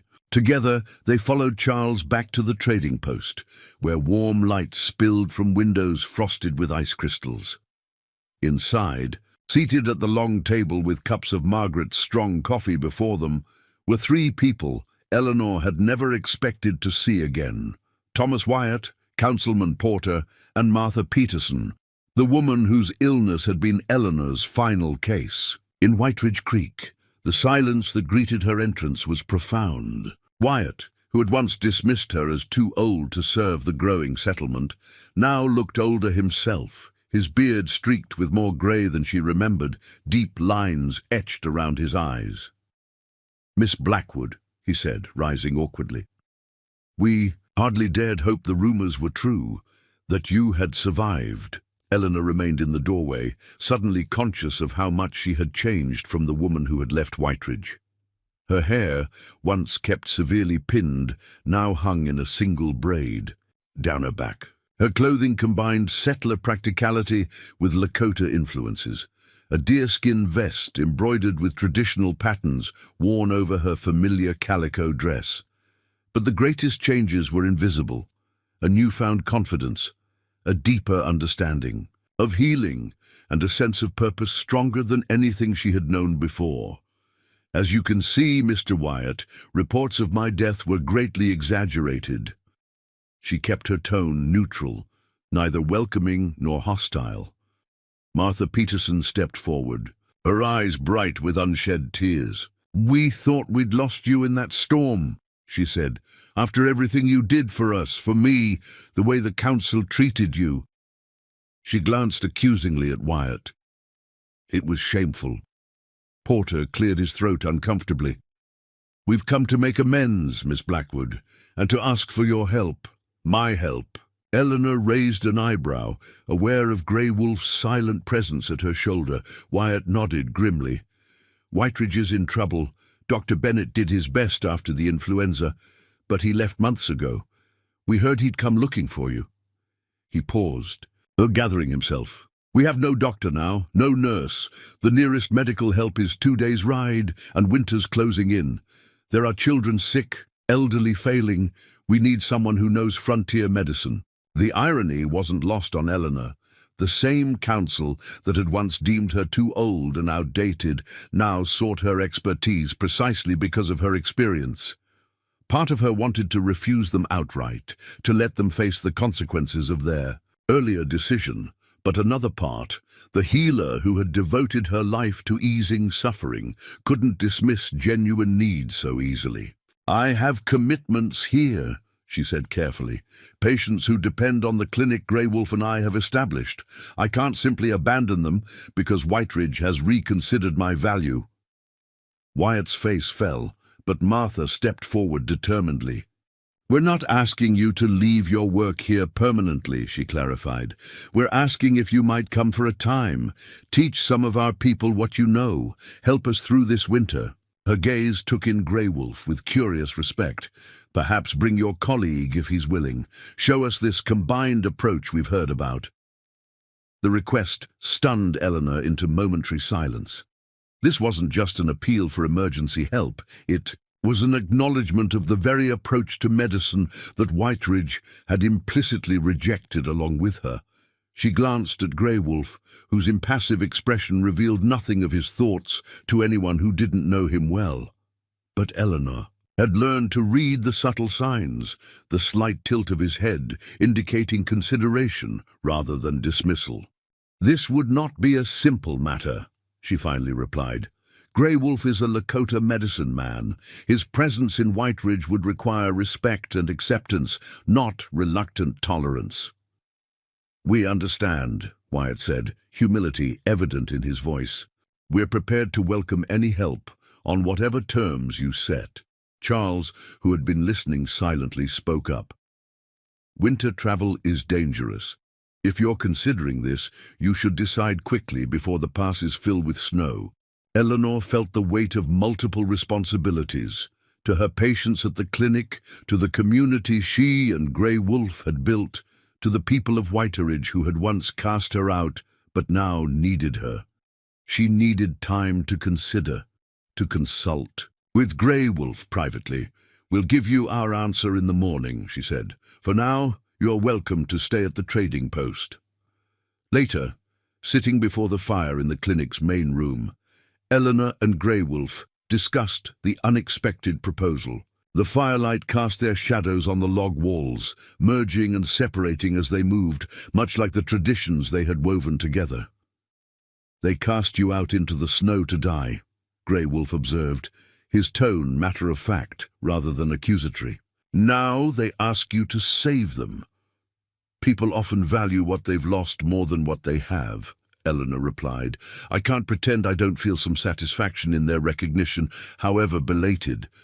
She paused, arranging her thoughts. "But this isn't about vindication. It's about healing, not just bodies, but perhaps a community." Grey Wolf nodded slowly. "The young doctor, Bennett, spoke of training others in our ways. Perhaps this is where such training begins." Eleanor considered this perspective. "You would be willing to come to Whiteridge, to face the suspicion, perhaps even hostility, of a settler community." "I have faced such things before," Grey Wolf said simply. "Fear comes from ignorance. Sometimes, to combat ignorance, one must step into its territory." His wisdom, as always, cut to the heart of the matter. This opportunity represented more than personal redemption for Eleanor. It was a chance to extend the bridge they had built between medical traditions, to demonstrate that combining approaches saved lives more effectively than rigid adherence to either alone. "We would need to arrange care for our patients here," Eleanor mused, already considering the practical aspects. "Perhaps Charles and Margaret could help with basic needs, and we could return regularly for more complex cases." "Samuel will arrive next week with supplies," Grey Wolf added. "He could spread word about our temporary absence and direct urgent cases to the agency doctor when necessary." As they worked through the logistics, Eleanor felt a growing certainty about their decision. This journey would bring challenges, yet it also offered an opportunity to expand their influence beyond the clinic's immediate surroundings. Whiteridge Creek, the community that had once rejected her, might become the unlikely proving ground for their integrated approach to medicine. Morning brought clarity and resolve. When Eleanor and Grey Wolf met with the Whiteridge delegation at the trading post, their decision was firm. "We will come to Whiteridge for the winter," Eleanor announced. "Not permanently, but to train willing individuals in our approach and help establish practices that will serve the community after we leave." She glanced at Grey Wolf, who stood tall beside her, his dignity undiminished by the prospect of entering a potentially hostile settlement. "We come together, or not at all?" Relief washed over Wyatt's face. "Thank you," he said simply. "Whiteridge will be grateful and respectful," he added, with a meaningful glance at Grey Wolf. Martha stepped forward, taking Eleanor's hands in her own. "I always knew you'd return someday," she said softly, "though I never imagined the circumstances." Eleanor smiled at her former patient and friend. "Neither did I," she admitted, "but life has a way of taking unexpected turns. As preparations for the journey began, Eleanor found herself reflecting on the elegant symmetry of their situation. The blizzard that had seemed to end her medical career had instead transformed it into something richer and more meaningful. Cast out by her community for being too old, she had found wisdom and purpose precisely because of her maturity and experience. And now she would return not as a supplicant seeking reinstatement, but as a pioneer of an approach to medicine that transcended cultural boundaries. Grey Wolf, sensing her thoughts as he often did, paused in his packing of medicinal herbs. "The circle completes itself," he observed. "The ending becomes the beginning." Eleanor nodded, understanding the profound truth in his words.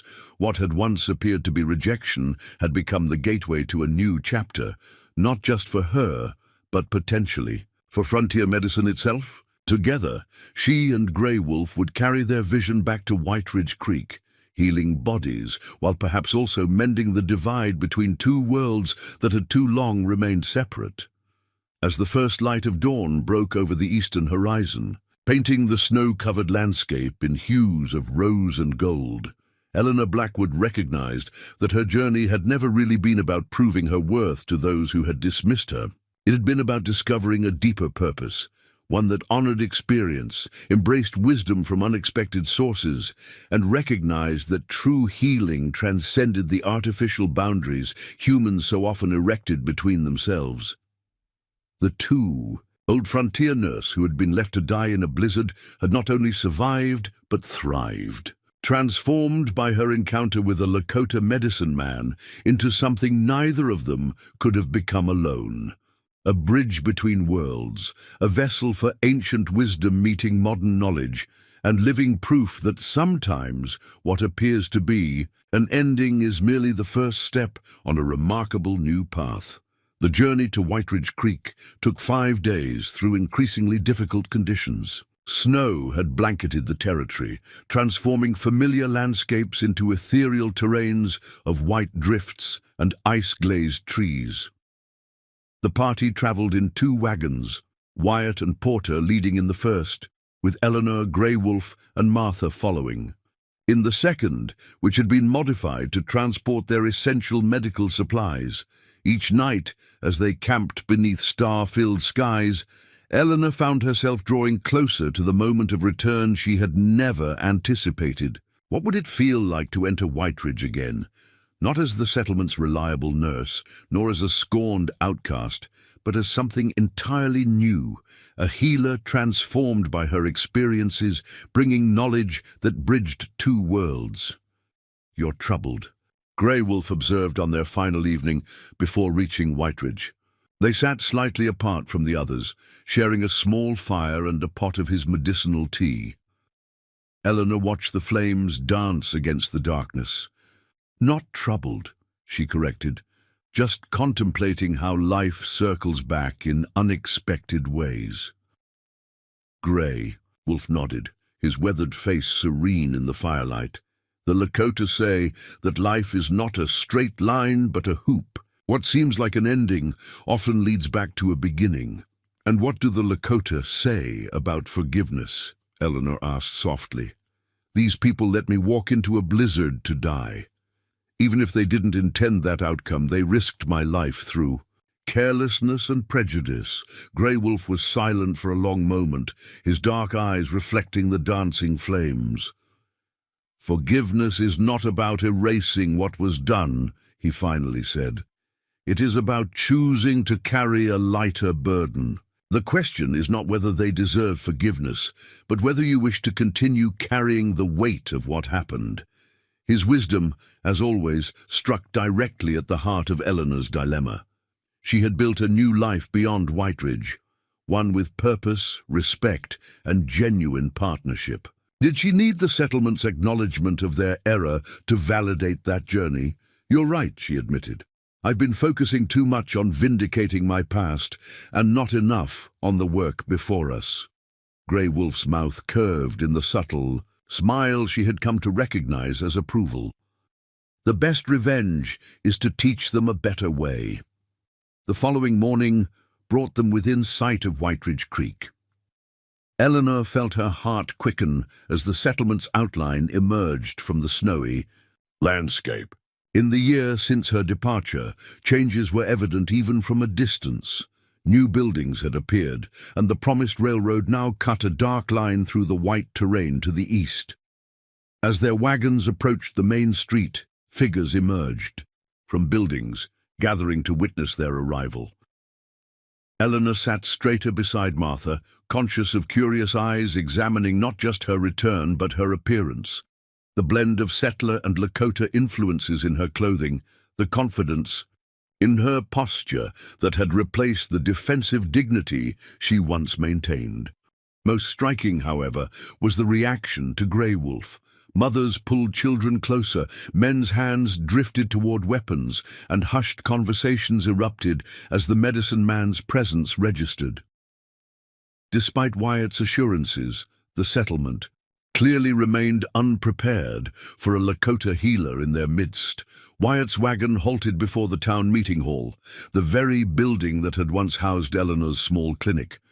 Their wagon stopped behind it, and for a moment no one moved. Then Martha broke the tension, climbing down and offering her hand first to Eleanor, then, with deliberate respect, to Grey Wolf. "Welcome to Whiteridge Creek," she announced loudly, enough for all to hear.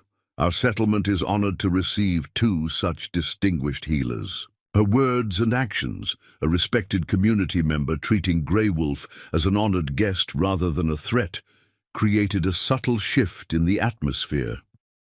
While suspicion remained evident in many faces, open hostility receded slightly. Wyatt stepped forward. "We've prepared the old McIntyre place for your use," he told Eleanor. "It has room for both living quarters and a clinic space." Eleanor nodded, recognizing the name. The McIntyre cabin was one of the settlement's larger structures, built by a prosperous rancher who had moved further west the previous year. Its location at the edge of town would provide both privacy and accessibility, and, she noted silently, keep Grey Wolf somewhat separated from those most likely to object to his presence. "We'll need to unload our supplies and establish the clinic." "Immediately," she replied. "I understand there are already patients requiring attention. Several children with persistent coughs, 2 cases of frostbite, and Old Man Collins's rheumatism is worse than ever," Martha supplied. "Plus, Jenny Miller's time is near, her first baby." Eleanor exchanged a glance with Grey Wolf, who inclined his head slightly.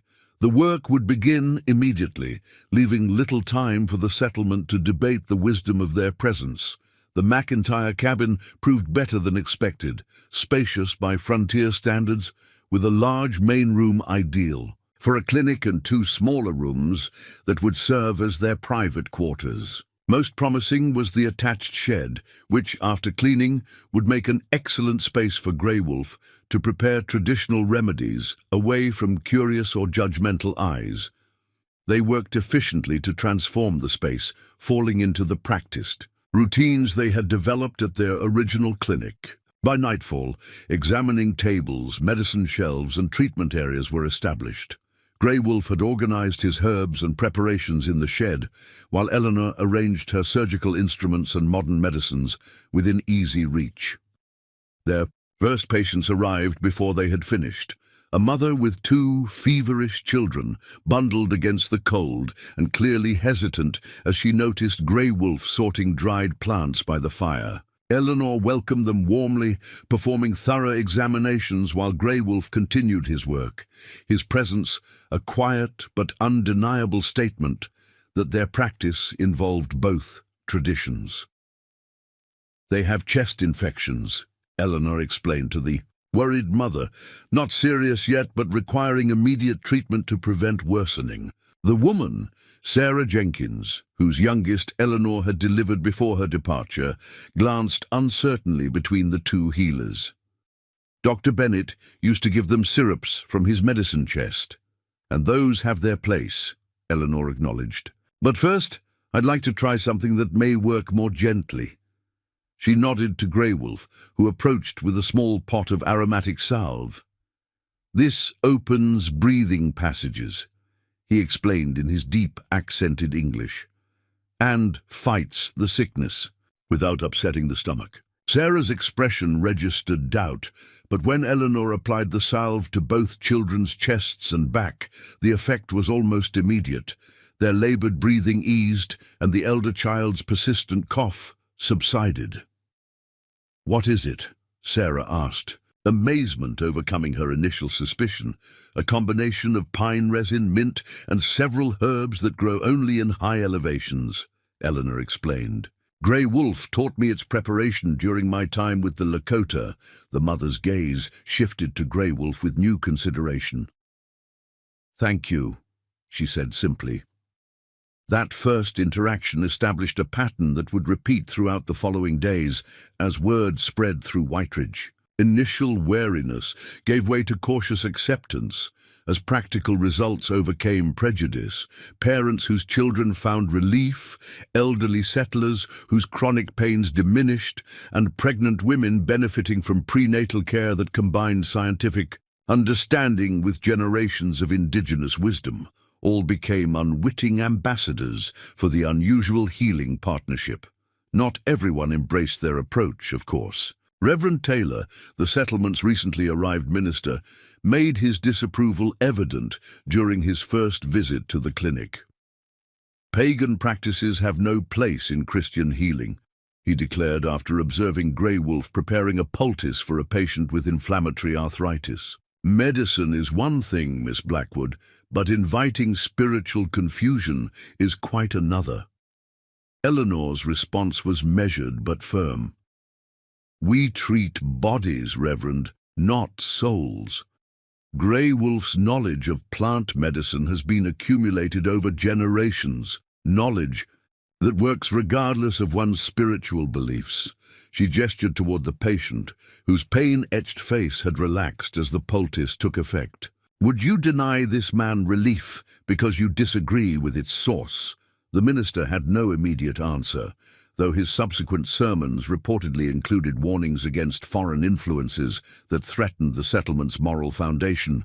More concerning than religious objection was the arrival of 3 men from the territorial capital, representatives of mining interests who viewed Grey Wolf's presence in Whiteridge as an unwelcome reminder of Lakota claims to lands they hoped to exploit. Their leader, a sharp-featured man named Harkins, confronted Wyatt publicly in the settlement's small saloon. "You've invited an Indian into a white settlement," he accused loudly enough for all to hear. "Next, you'll be acknowledging their ridiculous claims to the Black Hills."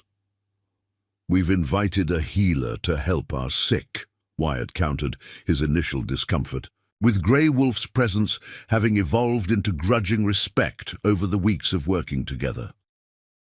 "And the hills aren't our concern. They're well beyond our territory."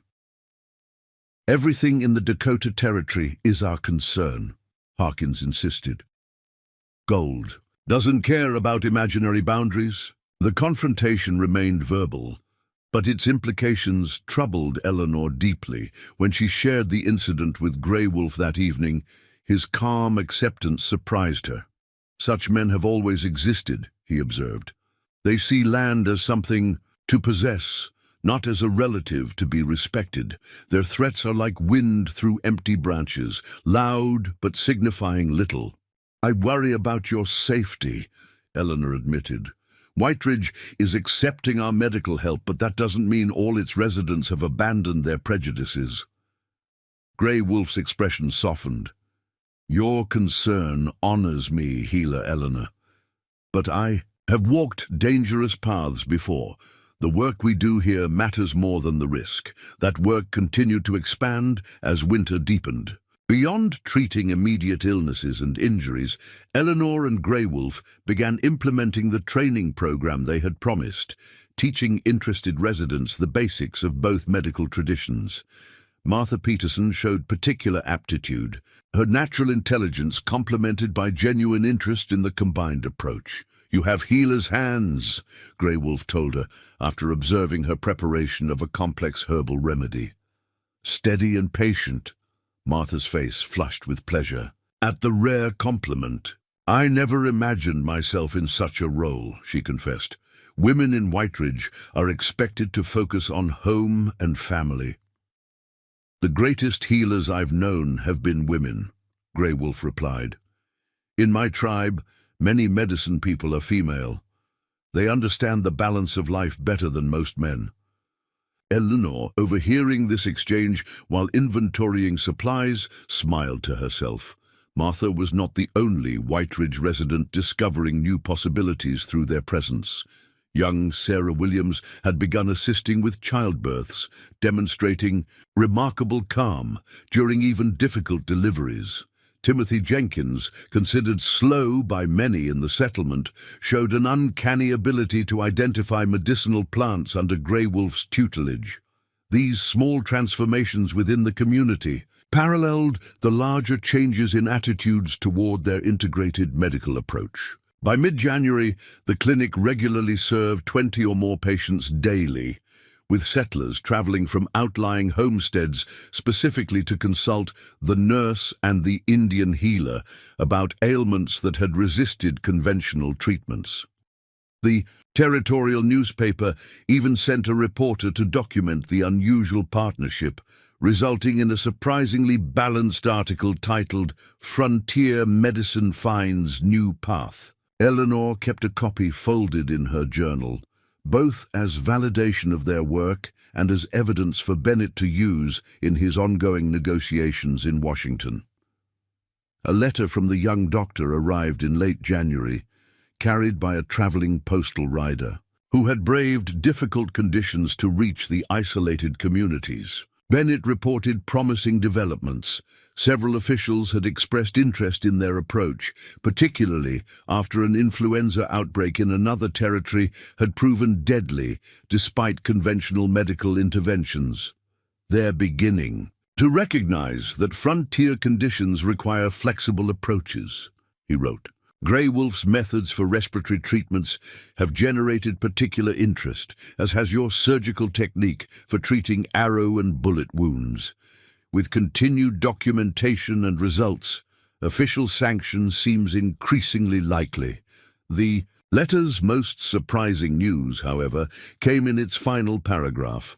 Dr. Harrington has proposed establishing a formal frontier medical service that would implement your combined approach throughout the territories. He suggests you would be the natural choice for its director, with Grey Wolf as chief consultant on traditional methods. I believe such a position would finally afford both of you the professional recognition your work deserves. Eleanor read this passage aloud to Grey Wolf as they sat by the cabin's fire after a particularly demanding day. His response was characteristically measured. Such recognition would benefit our work, he acknowledged. But titles mean little compared to helping those in need. True, Eleanor agreed, but official status would protect you from men like Harkins, and it would ensure that what we've built survives beyond our personal efforts. Grey Wolf gazed into the flames, his expression thoughtful. The white man's government changes direction like prairie grass in the wind. Today they may value our knowledge. Tomorrow they may again call it primitive. Then we must create something sturdy enough to withstand changing winds, Eleanor replied with sudden conviction. Not just a service, but a school. a place where both traditions are taught as equally valuable parts of frontier medicine. The idea crystallized as she spoke, a vision of a permanent institution where young doctors like Bennett could learn from experienced nurses like herself and traditional healers like Grey Wolf, where neither age nor cultural background determined one's value, but rather the wisdom and skills one brought to the healing arts. A school requires land, buildings, resources, Grey Wolf observed, though his eyes had brightened with interest. All of which the government might provide if convinced of its value, Eleanor countered. Bennett and Harrington are already making progress if we document our successes here in Whiteridge. Their conversation continued late into the night, the seed of a new possibility taking root alongside their existing work. By morning, Eleanor had drafted a detailed proposal, not just for a frontier medical service, but for an accompanying training institute that would ensure its approach endured. February brought both the winter's deepest cold and its greatest challenges. A particularly vicious storm isolated Whiteridge for nearly a week, during which supplies dwindled and illness spread through the close quarters where families had huddled for warmth. Eleanor and Grey Wolf worked almost without rest, moving between homes when patients couldn't reach the clinic, combining their knowledge to combat fevers, frostbite, and the pervasive respiratory ailments that threatened the very young and very old. Their most difficult case arrived in the storm's aftermath, a trapper found half-frozen in his remote cabin by neighbors checking on outlying homesteads. The man's feet and hands showed advanced frostbite, and pneumonia had settled deep in his lungs. By conventional medicine, we would need to amputate both feet and possibly several fingers, Eleanor explained to the settlement council that had gathered in the clinic. But Grey Wolf has suggested an alternative approach. Grey Wolf stepped forward, his dignity silencing even those councilmen who had initially opposed his presence. The damage is severe but not complete, he explained. With proper treatment, circulation may return to most of the affected areas. His proposed treatment combined willow bark extract for pain and inflammation, specialized hot and cold therapies to stimulate blood flow, and poultices of particular herbs that had shown remarkable efficacy in preventing the spread of dead tissue. Eleanor would monitor for infection and provide surgical intervention only if absolutely necessary. The council's approval of this approach, without debate or objection, marked a subtle but significant shift in Whiteridge's relationship with the Lakota healer. No longer was he viewed as Eleanor's unusual assistant or a temporary necessity. He had become a respected medical authority in his own right. The trapper's treatment extended through February and into early March, requiring daily attention and meticulous care. To everyone's amazement, including Eleanor's, the man retained all but 2 toes and the tip of 1 finger, far less loss than conventional amputation would have required. His recovery became something of a sensation, with visitors from neighboring settlements arriving specifically to witness the miracle of the combined approach. As winter's grip began to loosen, bringing the first hints of spring thaw, Eleanor and Grey Wolf found themselves at another crossroads. Their temporary commitment to Whiteridge had extended longer than originally planned, while their clinic near the trading post awaited their return. The proposed frontier medical service remained in bureaucratic limbo in Washington, with Bennett's letters expressing both optimism about eventual approval and frustration with delays. "Whiteridge wants us to stay permanently," Eleanor noted, as she and Grey Wolf took a rare moment of leisure walking along the settlement's outskirts, where crocuses had begun pushing through melting snow. Wyatt offered to build a proper medical building if we commit to establishing our practice here. Grey Wolf nodded, unsurprised. They have seen the value of our medicine. This is good. He paused, studying the distant horizon where the plains met the sky. But our path may lead elsewhere.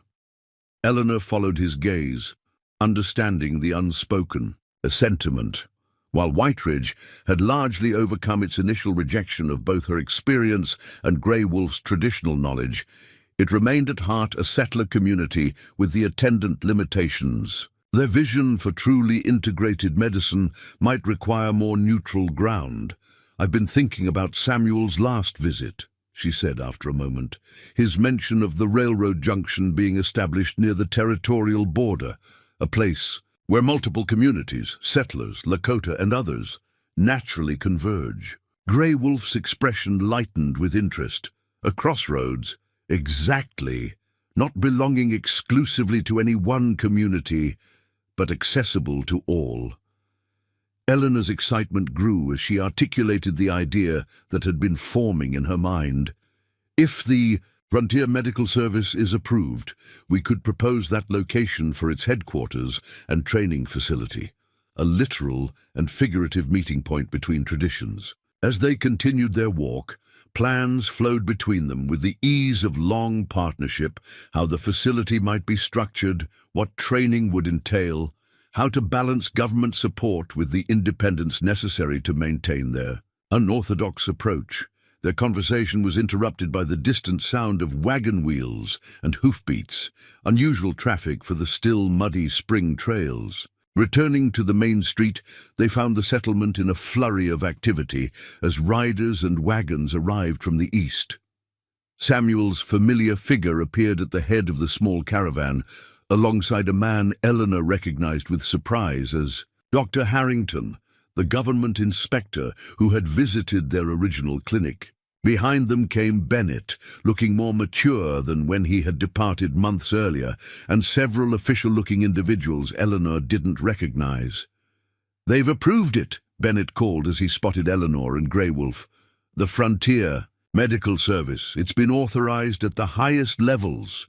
As the travelers dismounted, Harrington approached with an envelope bearing official seals. "Miss Blackwood, Grey Wolf," he greeted them formally, "I bring official recognition from the Department of Indian Affairs and the Territorial Medical Board for your integrated approach to frontier medicine." The document he presented contained formal language establishing the service Eleanor and Bennett had proposed, with specific provisions recognizing both scientific medicine and traditional indigenous healing practices as essential components. Most surprisingly, it designated Eleanor as director and Grey Wolf as chief medical consultant, with authority to establish training protocols combining both traditions. "This is unprecedented," Harrington acknowledged as Eleanor and Grey Wolf absorbed the implications. "It required considerable negotiation and no small amount of political maneuvering, but the results you've demonstrated, both here and at your original clinic, proved persuasive." The final pages outlined the proposed location, precisely the railroad junction Eleanor had mentioned during their walk, and authorized substantial resources for establishing both treatment facilities and training programs. As news spread through Whiteridge, reactions ranged from pride that their community had hosted such groundbreaking work to concern about losing the medical care they had come to depend upon. Wyatt, showing the leadership that had been lacking during Eleanor's previous tenure, called a town meeting to address these concerns directly. "Whiteridge Creek rejected Miss Blackwood a year ago because we thought her too old, her methods outdated," he stated bluntly to the assembled settlers. "That mistake nearly cost her life and certainly cost our community dearly during the influenza outbreak. Now the territorial government recognizes what we failed to see, that experience and wisdom, whether from our traditions or those of the Lakota people, have immense value." He turned to Eleanor and Grey Wolf, who stood together at the edge of the gathering. "We hope you'll continue to consider Whiteridge part of your practice, even as you establish this larger service. We've learned our lesson about judging worth based on age or background." Eleanor surveyed the faces before her, people who had once dismissed her, then desperately needed her and finally came to respect her. Her journey had come full circle, yet that circle had expanded to encompass possibilities she could never have imagined when she walked into that blizzard a year earlier. "Whiteridge will always hold a special place in our work," she assured them. "We'll establish regular visits as part of the service's circuit, and Martha and Sarah will continue the training we've begun, serving as our representatives between visits." As the meeting concluded and plans took shape for their departure to the junction site, Eleanor found herself drawn to the edge of town, to the specific trail she had followed into the blizzard that had nearly claimed her life. The path that had seemed an ending had proven to be a beginning instead. Grey Wolf joined her silently, his presence a reminder of how profoundly that single event had altered both their lives. The too old frontier nurse and the Lakota medicine man, rejected by their respective societies, yet finding in that rejection the seeds of something revolutionary. "The circle completes itself," Grey Wolf observed, echoing words he had spoken months earlier, "but it also expands." Eleanor nodded, watching the sun set over the prairie that had nearly become her final resting place. From nearly dying in a blizzard to directing a medical service, life takes unexpected trails. Grey Wolf's weathered face creased in one of his rare smiles. "The strongest medicines often come from the most bitter plants," he replied, "and the greatest healers are often those who have known deep wounds themselves." As twilight softened the landscape, Eleanor Blackwood contemplated the extraordinary journey that had transformed rejection into purpose, age into advantage, and cultural differences into complementary strengths. The frontier medical service would face challenges ahead: prejudice, bureaucracy, resistance to change, but its foundation rested on something more enduring than any opposition: the simple truth that healing transcended artificial boundaries, and wisdom could be found in the most unexpected places.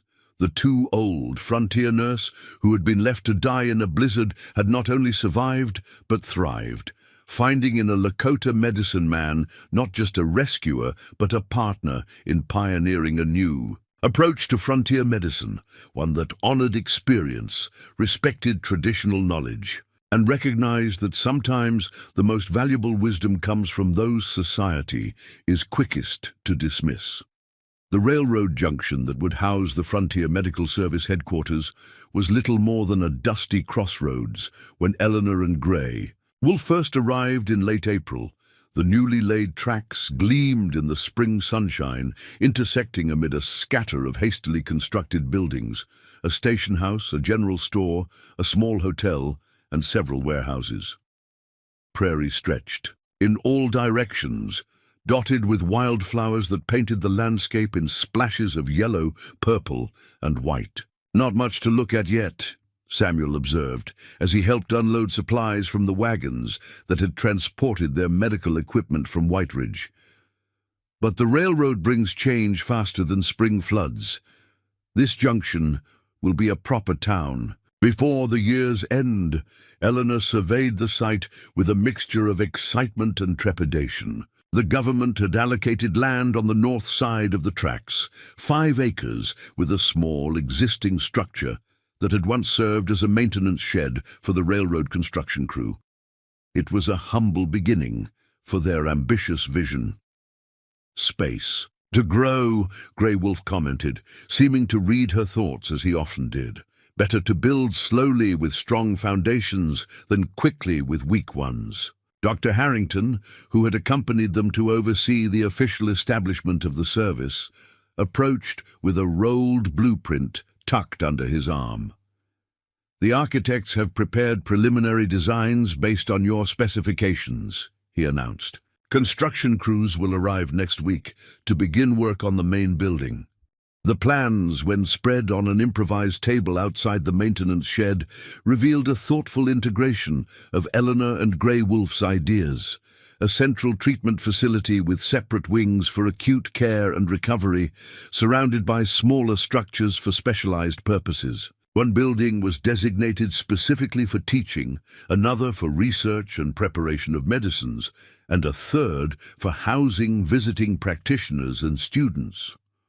Most striking to Eleanor was a circular structure at the heart of the complex, an open-air pavilion combining elements of traditional Lakota medicine, lodges with practical features from Western medical facilities. "The healing circle," Grey Wolf murmured, tracing the design with weathered fingers, "where traditions meet as equals."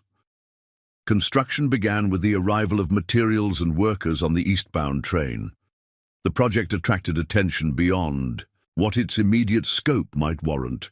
Newspapers from as far as Chicago sent reporters to document the unprecedented government recognition of Indian medicine. Politicians made appearances, some genuinely supportive of the integrative approach, others clearly seeking to associate themselves with a novel government initiative. Through it all, Eleanor and Grey Wolf maintained their focus on establishing a functional medical practice. They converted the maintenance shed into a temporary clinic, treating patients while the permanent facilities took shape around them. Word spread quickly among both settler communities and native populations that the renowned partnership was now operating at the junction, drawing a steady stream of those seeking care. Among their first visitors was a Lakota delegation from the reservation, led by Running Elk, who had visited Grey Wolf's lodge during Eleanor's initial recovery. He arrived with his wife and several tribal elders, their interest in the service clearly tempered with cautious skepticism. "You build with government money," Running Elk observed after touring the construction site. "The same government that restricts our movement, denies our medicine, places our children in schools that forbid our language." Eleanor nodded, acknowledging the legitimate concern. "We do," she replied honestly, "and we recognize the contradiction, but we've secured written guarantees of autonomy in our medical practices and teaching methods. This service will preserve traditional knowledge, not suppress it." Grey Wolf, who had been listening silently, addressed the elders in Lakota. Eleanor had learned enough of the language during their time together to follow his explanation of how the service would function, as a bridge between worlds rather than a replacement of one by another. The eldest of the visitors, a woman whose face bore the deep lines of nearly a century of life, finally spoke. "My grandmother was a healer before the white man came," she said through Running Elk's translation. "She taught that true medicine flows from many sources, like streams joining to form a river. If you honor this teaching in your work here, we will support it." Her approval marked a crucial acceptance from the Lakota community. By the time the delegation departed, they had agreed to send 2 apprentice healers to learn and share knowledge once the teaching facilities were completed. Similar diplomatic efforts with settler communities proved equally essential. Eleanor traveled to surrounding towns, meeting with local doctors and community leaders to explain the service's purpose and extend invitations for collaboration. Some rejected the concept outright, unwilling to consider native medicine as anything but primitive superstition. Others, particularly younger physicians who had struggled with frontier conditions, showed genuine interest in expanding their therapeutic options. Dr. Bennett proved invaluable during this period, having developed considerable political acumen during his time in Washington. He navigated the complex relationships between territorial authorities, military officers, and indigenous leaders with surprising skill for one so young, smoothing paths that might otherwise have presented insurmountable obstacles. "You've matured since White Ridge," Eleanor observed one evening as they reviewed progress on the growing facility, "not just as a physician, but as a diplomat." Bennett smiled ruefully. "Necessity is an effective teacher. When officials dismissed our proposal because it came from an aging nurse and a savage, I learned quickly that medical evidence alone wouldn't suffice. Politics required different skills. By midsummer, the main treatment building was completed, allowing them to move operations from the cramped maintenance shed to proper facilities. The timing proved fortunate, as a measles outbreak in a nearby settlement created their first medical crisis under the service's official banner. Eleanor and Grey Wolf mobilized immediately, implementing isolation protocols while preparing traditional remedies that Grey Wolf had found effective in reducing fever and preventing the respiratory complications that often proved fatal in measles cases. These were combined with conventional supportive care, creating a treatment approach that drew from both traditions' strengths. To Eleanor's quiet satisfaction, the results spoke eloquently of their method's validity, while neighboring communities, struggling with the same outbreak, reported mortality rates of 15 to 20%. Patients treated at the service experienced a rate below 5%. The difference was particularly pronounced among children, whose reactions to Grey Wolf's fever-reducing preparations were remarkably positive compared to conventional methods alone. Dr. Harrington, returning for an official inspection in August, brought news that these results had generated significant interest in medical circles back east. The American Medical Association has requested a formal presentation on your integrative approach, he informed them as they toured the nearly completed complex. There's growing recognition that frontier conditions require innovative solutions. Eleanor exchanged a glance with Grey Wolf, both recognizing the irony. What had begun as necessity, a frontier nurse abandoned in a blizzard, rescued by a Lakota medicine man, had evolved into an approach that the medical establishment now deemed worthy of serious consideration. "Will you go?" Harrington asked, noting their silent communication. "Perhaps Bennett should represent us," Eleanor suggested. "He speaks their language, literally and figuratively." Grey Wolf nodded agreement. "Our work is here, among those who need healing. Words in distant cities matter less than actions where suffering exists." As autumn approaches, bringing golden light and cooling breezes to the prairie, the Frontier Medical Service stood nearly complete.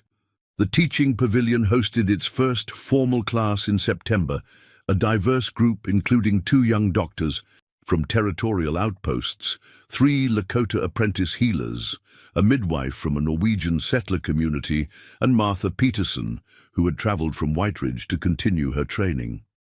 Eleanor found profound satisfaction in these teaching sessions, which alternated between her instruction in anatomy, surgical techniques, and disease recognition, and Grey Wolf's detailed explanations of traditional remedies, their preparation, and appropriate applications.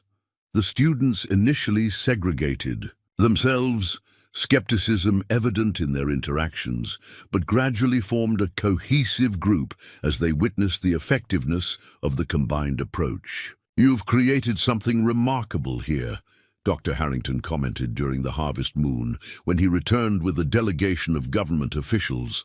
"A true marriage of traditions that respects both while creating something greater than either alone." Eleanor smiled at his characterization, but shook her head slightly. "We haven't married the traditions so much as allowed them to converse as equals. Each has wisdom the other lacks." The officials departed impressed, leaving behind promises of continued funding and expanded authority. The Frontier Medical Service was to become a model for similar installations throughout the Western Territories, a network of facilities where scientific and traditional approaches could complement rather than combat each other. As the first snow dusted the prairie in early November, Eleanor found herself drawn to the healing circle at the complex's heart. The open-air pavilion had been constructed according to Grey Wolf's specifications, with a central fire pit surrounded by concentric rings of seating. Its roof remained open at the center, allowing smoke to rise directly to the sky, while also admitting sunlight during the day and revealing stars at night. She sat on one of the stone benches, remembering the blizzard that had nearly claimed her life 2 years earlier. The anniversary approached, that fateful day when White Ridge Creek had deemed her too old and sent her into the storm. How strange that their rejection had led her here, to an achievement she could never have imagined while serving as the settlement's nurse. "The season turns again," Grey Wolf observed, joining her quietly. "Your thoughts walk in the past." Eleanor nodded, watching snowflakes drift through the pavilion's central opening. "I was thinking about how endings become beginnings, how White Ridge's rejection led to all of this." She gestured toward the surrounding complex. "They thought my age made me less valuable. They couldn't see that experience was exactly what frontier medicine needed." "The young often mistake newness for improvement," Grey Wolf replied, settling beside her. "My people have always honored elders for their wisdom. A sapling may grow straight and tall, but it breaks in storms that mature trees withstand." They sat in comfortable silence, watching the snow accumulate on the ground beyond the pavilion's edge, while the central fire kept its interior warm. The contrast struck Eleanor as symbolic of their entire enterprise, creating a protected space where healing could flourish amid harsh conditions. Their contemplation was interrupted by the arrival of a rider, his horse's hooves muffled by the fresh snow. The man, bundled against the cold, dismounted awkwardly and approached the pavilion with urgency in his stride. "Nurse Blackwood," he called. "Medicine man Grey Wolf? We need help at Clearwater Station. Train derailment with many injured." They moved with practiced efficiency, gathering the emergency supplies they had prepared for such contingencies. Within 20 minutes, they had loaded a wagon with medical necessities and were heading toward Clearwater, 10 miles west along the railroad line. Dr. Bennett and 2 of the more advanced students accompanied them, creating a mobile unit of the Frontier Medical Service's best resources. The scene at Clearwater was chaos-contained. 2 passenger cars had left the tracks when a section of rail fractured in the cold. Injured travelers huddled in the station house and a nearby church, their conditions ranging from minor cuts to life-threatening injuries. Eleanor assessed the situation with the calm efficiency that had become her hallmark. "Bennett, take the head injuries in the station house. Martha, assist him and manage the less severe cases. Grey Wolf and I will handle the critical injuries in the church." The next hours blurred into a symphony of coordinated care as they worked to stabilize the injured. Eleanor performed emergency surgery on a man with internal bleeding, while Grey Wolf prepared pain-relieving tinctures that allowed treatment without the disorientation of conventional sedatives. Together, they set broken bones, closed wounds, and monitored those at greatest risk. By dawn, the crisis had stabilized. A relief train from the junction arrived with additional medical personnel and supplies, allowing Eleanor and Grey Wolf to focus on the most critical patients who would be transported to their facility. As they supervised the loading of stretchers onto the train, the railroad's regional superintendent approached, his face drawn with exhaustion, but his eyes bright with gratitude. 27 people would have died without your intervention," he said simply. "The closest conventional doctor is a full day's journey from here." Eleanor nodded acknowledgement, too tired for lengthy conversation. The service was established. Precisely for situations like this, the frontier creates unique challenges that require immediate response. "And unique approaches," the superintendent added, glancing at Grey Wolf, who was administering a final dose of medicine to an elderly passenger. "I admit I had doubts about what I'd heard. A white nurse and a Lakota healer running a government-sanctioned medical service. Seemed impossible." He shook his head in wonder. "But I've never seen anything like what you accomplished here today." 2 medical traditions, each with valuable knowledge, Eleanor explained. Together they fill gaps that either alone would leave open. As the relief train departed Clearwater with its cargo of injured passengers, Eleanor felt the bone-deep exhaustion that followed such intense medical work, yet alongside the fatigue ran a current of profound satisfaction. The Frontier Medical Service had faced its first major test and proven the validity of its approach beyond any reasonable doubt. During the journey back to the junction, Grey Wolf sat beside her in the wagon, his own weariness evident in the deeper lines around his eyes. "You are thinking again," he observed, his voice rough with fatigue. Eleanor smiled faintly. "About how far we've come. 2 years ago, I was the discarded nurse, too old to be useful. You were the medicine man, whose knowledge settlers dismissed as primitive. Now we've created something that saved 27 lives today." Grey Wolf nodded, his gaze fixed on the snow-covered prairie stretching to the horizon. "The Lakota have a saying, Mitakuye Oyasingi, we are all related. Your medicine and mine, like distant cousins separated long ago, now reunited." The image resonated with Eleanor, not a forced marriage of incompatible approaches, but a recognition of common ancestry and purpose, each tradition bringing unique strengths to a shared mission of healing. As they created a small rise, the buildings of the Frontier Medical Service came into view, smoke rising from chimneys against the pale winter sky. What had begun as a dusty crossroads now bustled with purpose. Medical personnel moving between buildings, students practicing techniques in the teaching pavilion, patients recovering in comfortable quarters rather than struggling alone in isolated homesteads. Eleanor recalled Grey Wolf's words from their first days together in his lodge after he had rescued her from the blizzard. The white man's way, always looking for new things, throwing away what is still good. How true that had proven, not just about her own rejection, but about the broader dismissal of traditional medical knowledge accumulated over centuries. The Frontier Medical Service stood as a deliberate counterpoint to that tendency, a place where age brought respect rather than dismissal, where traditional wisdom complemented rather than competed with scientific advancement, and where healing transcended the artificial boundaries humans so often erected between themselves.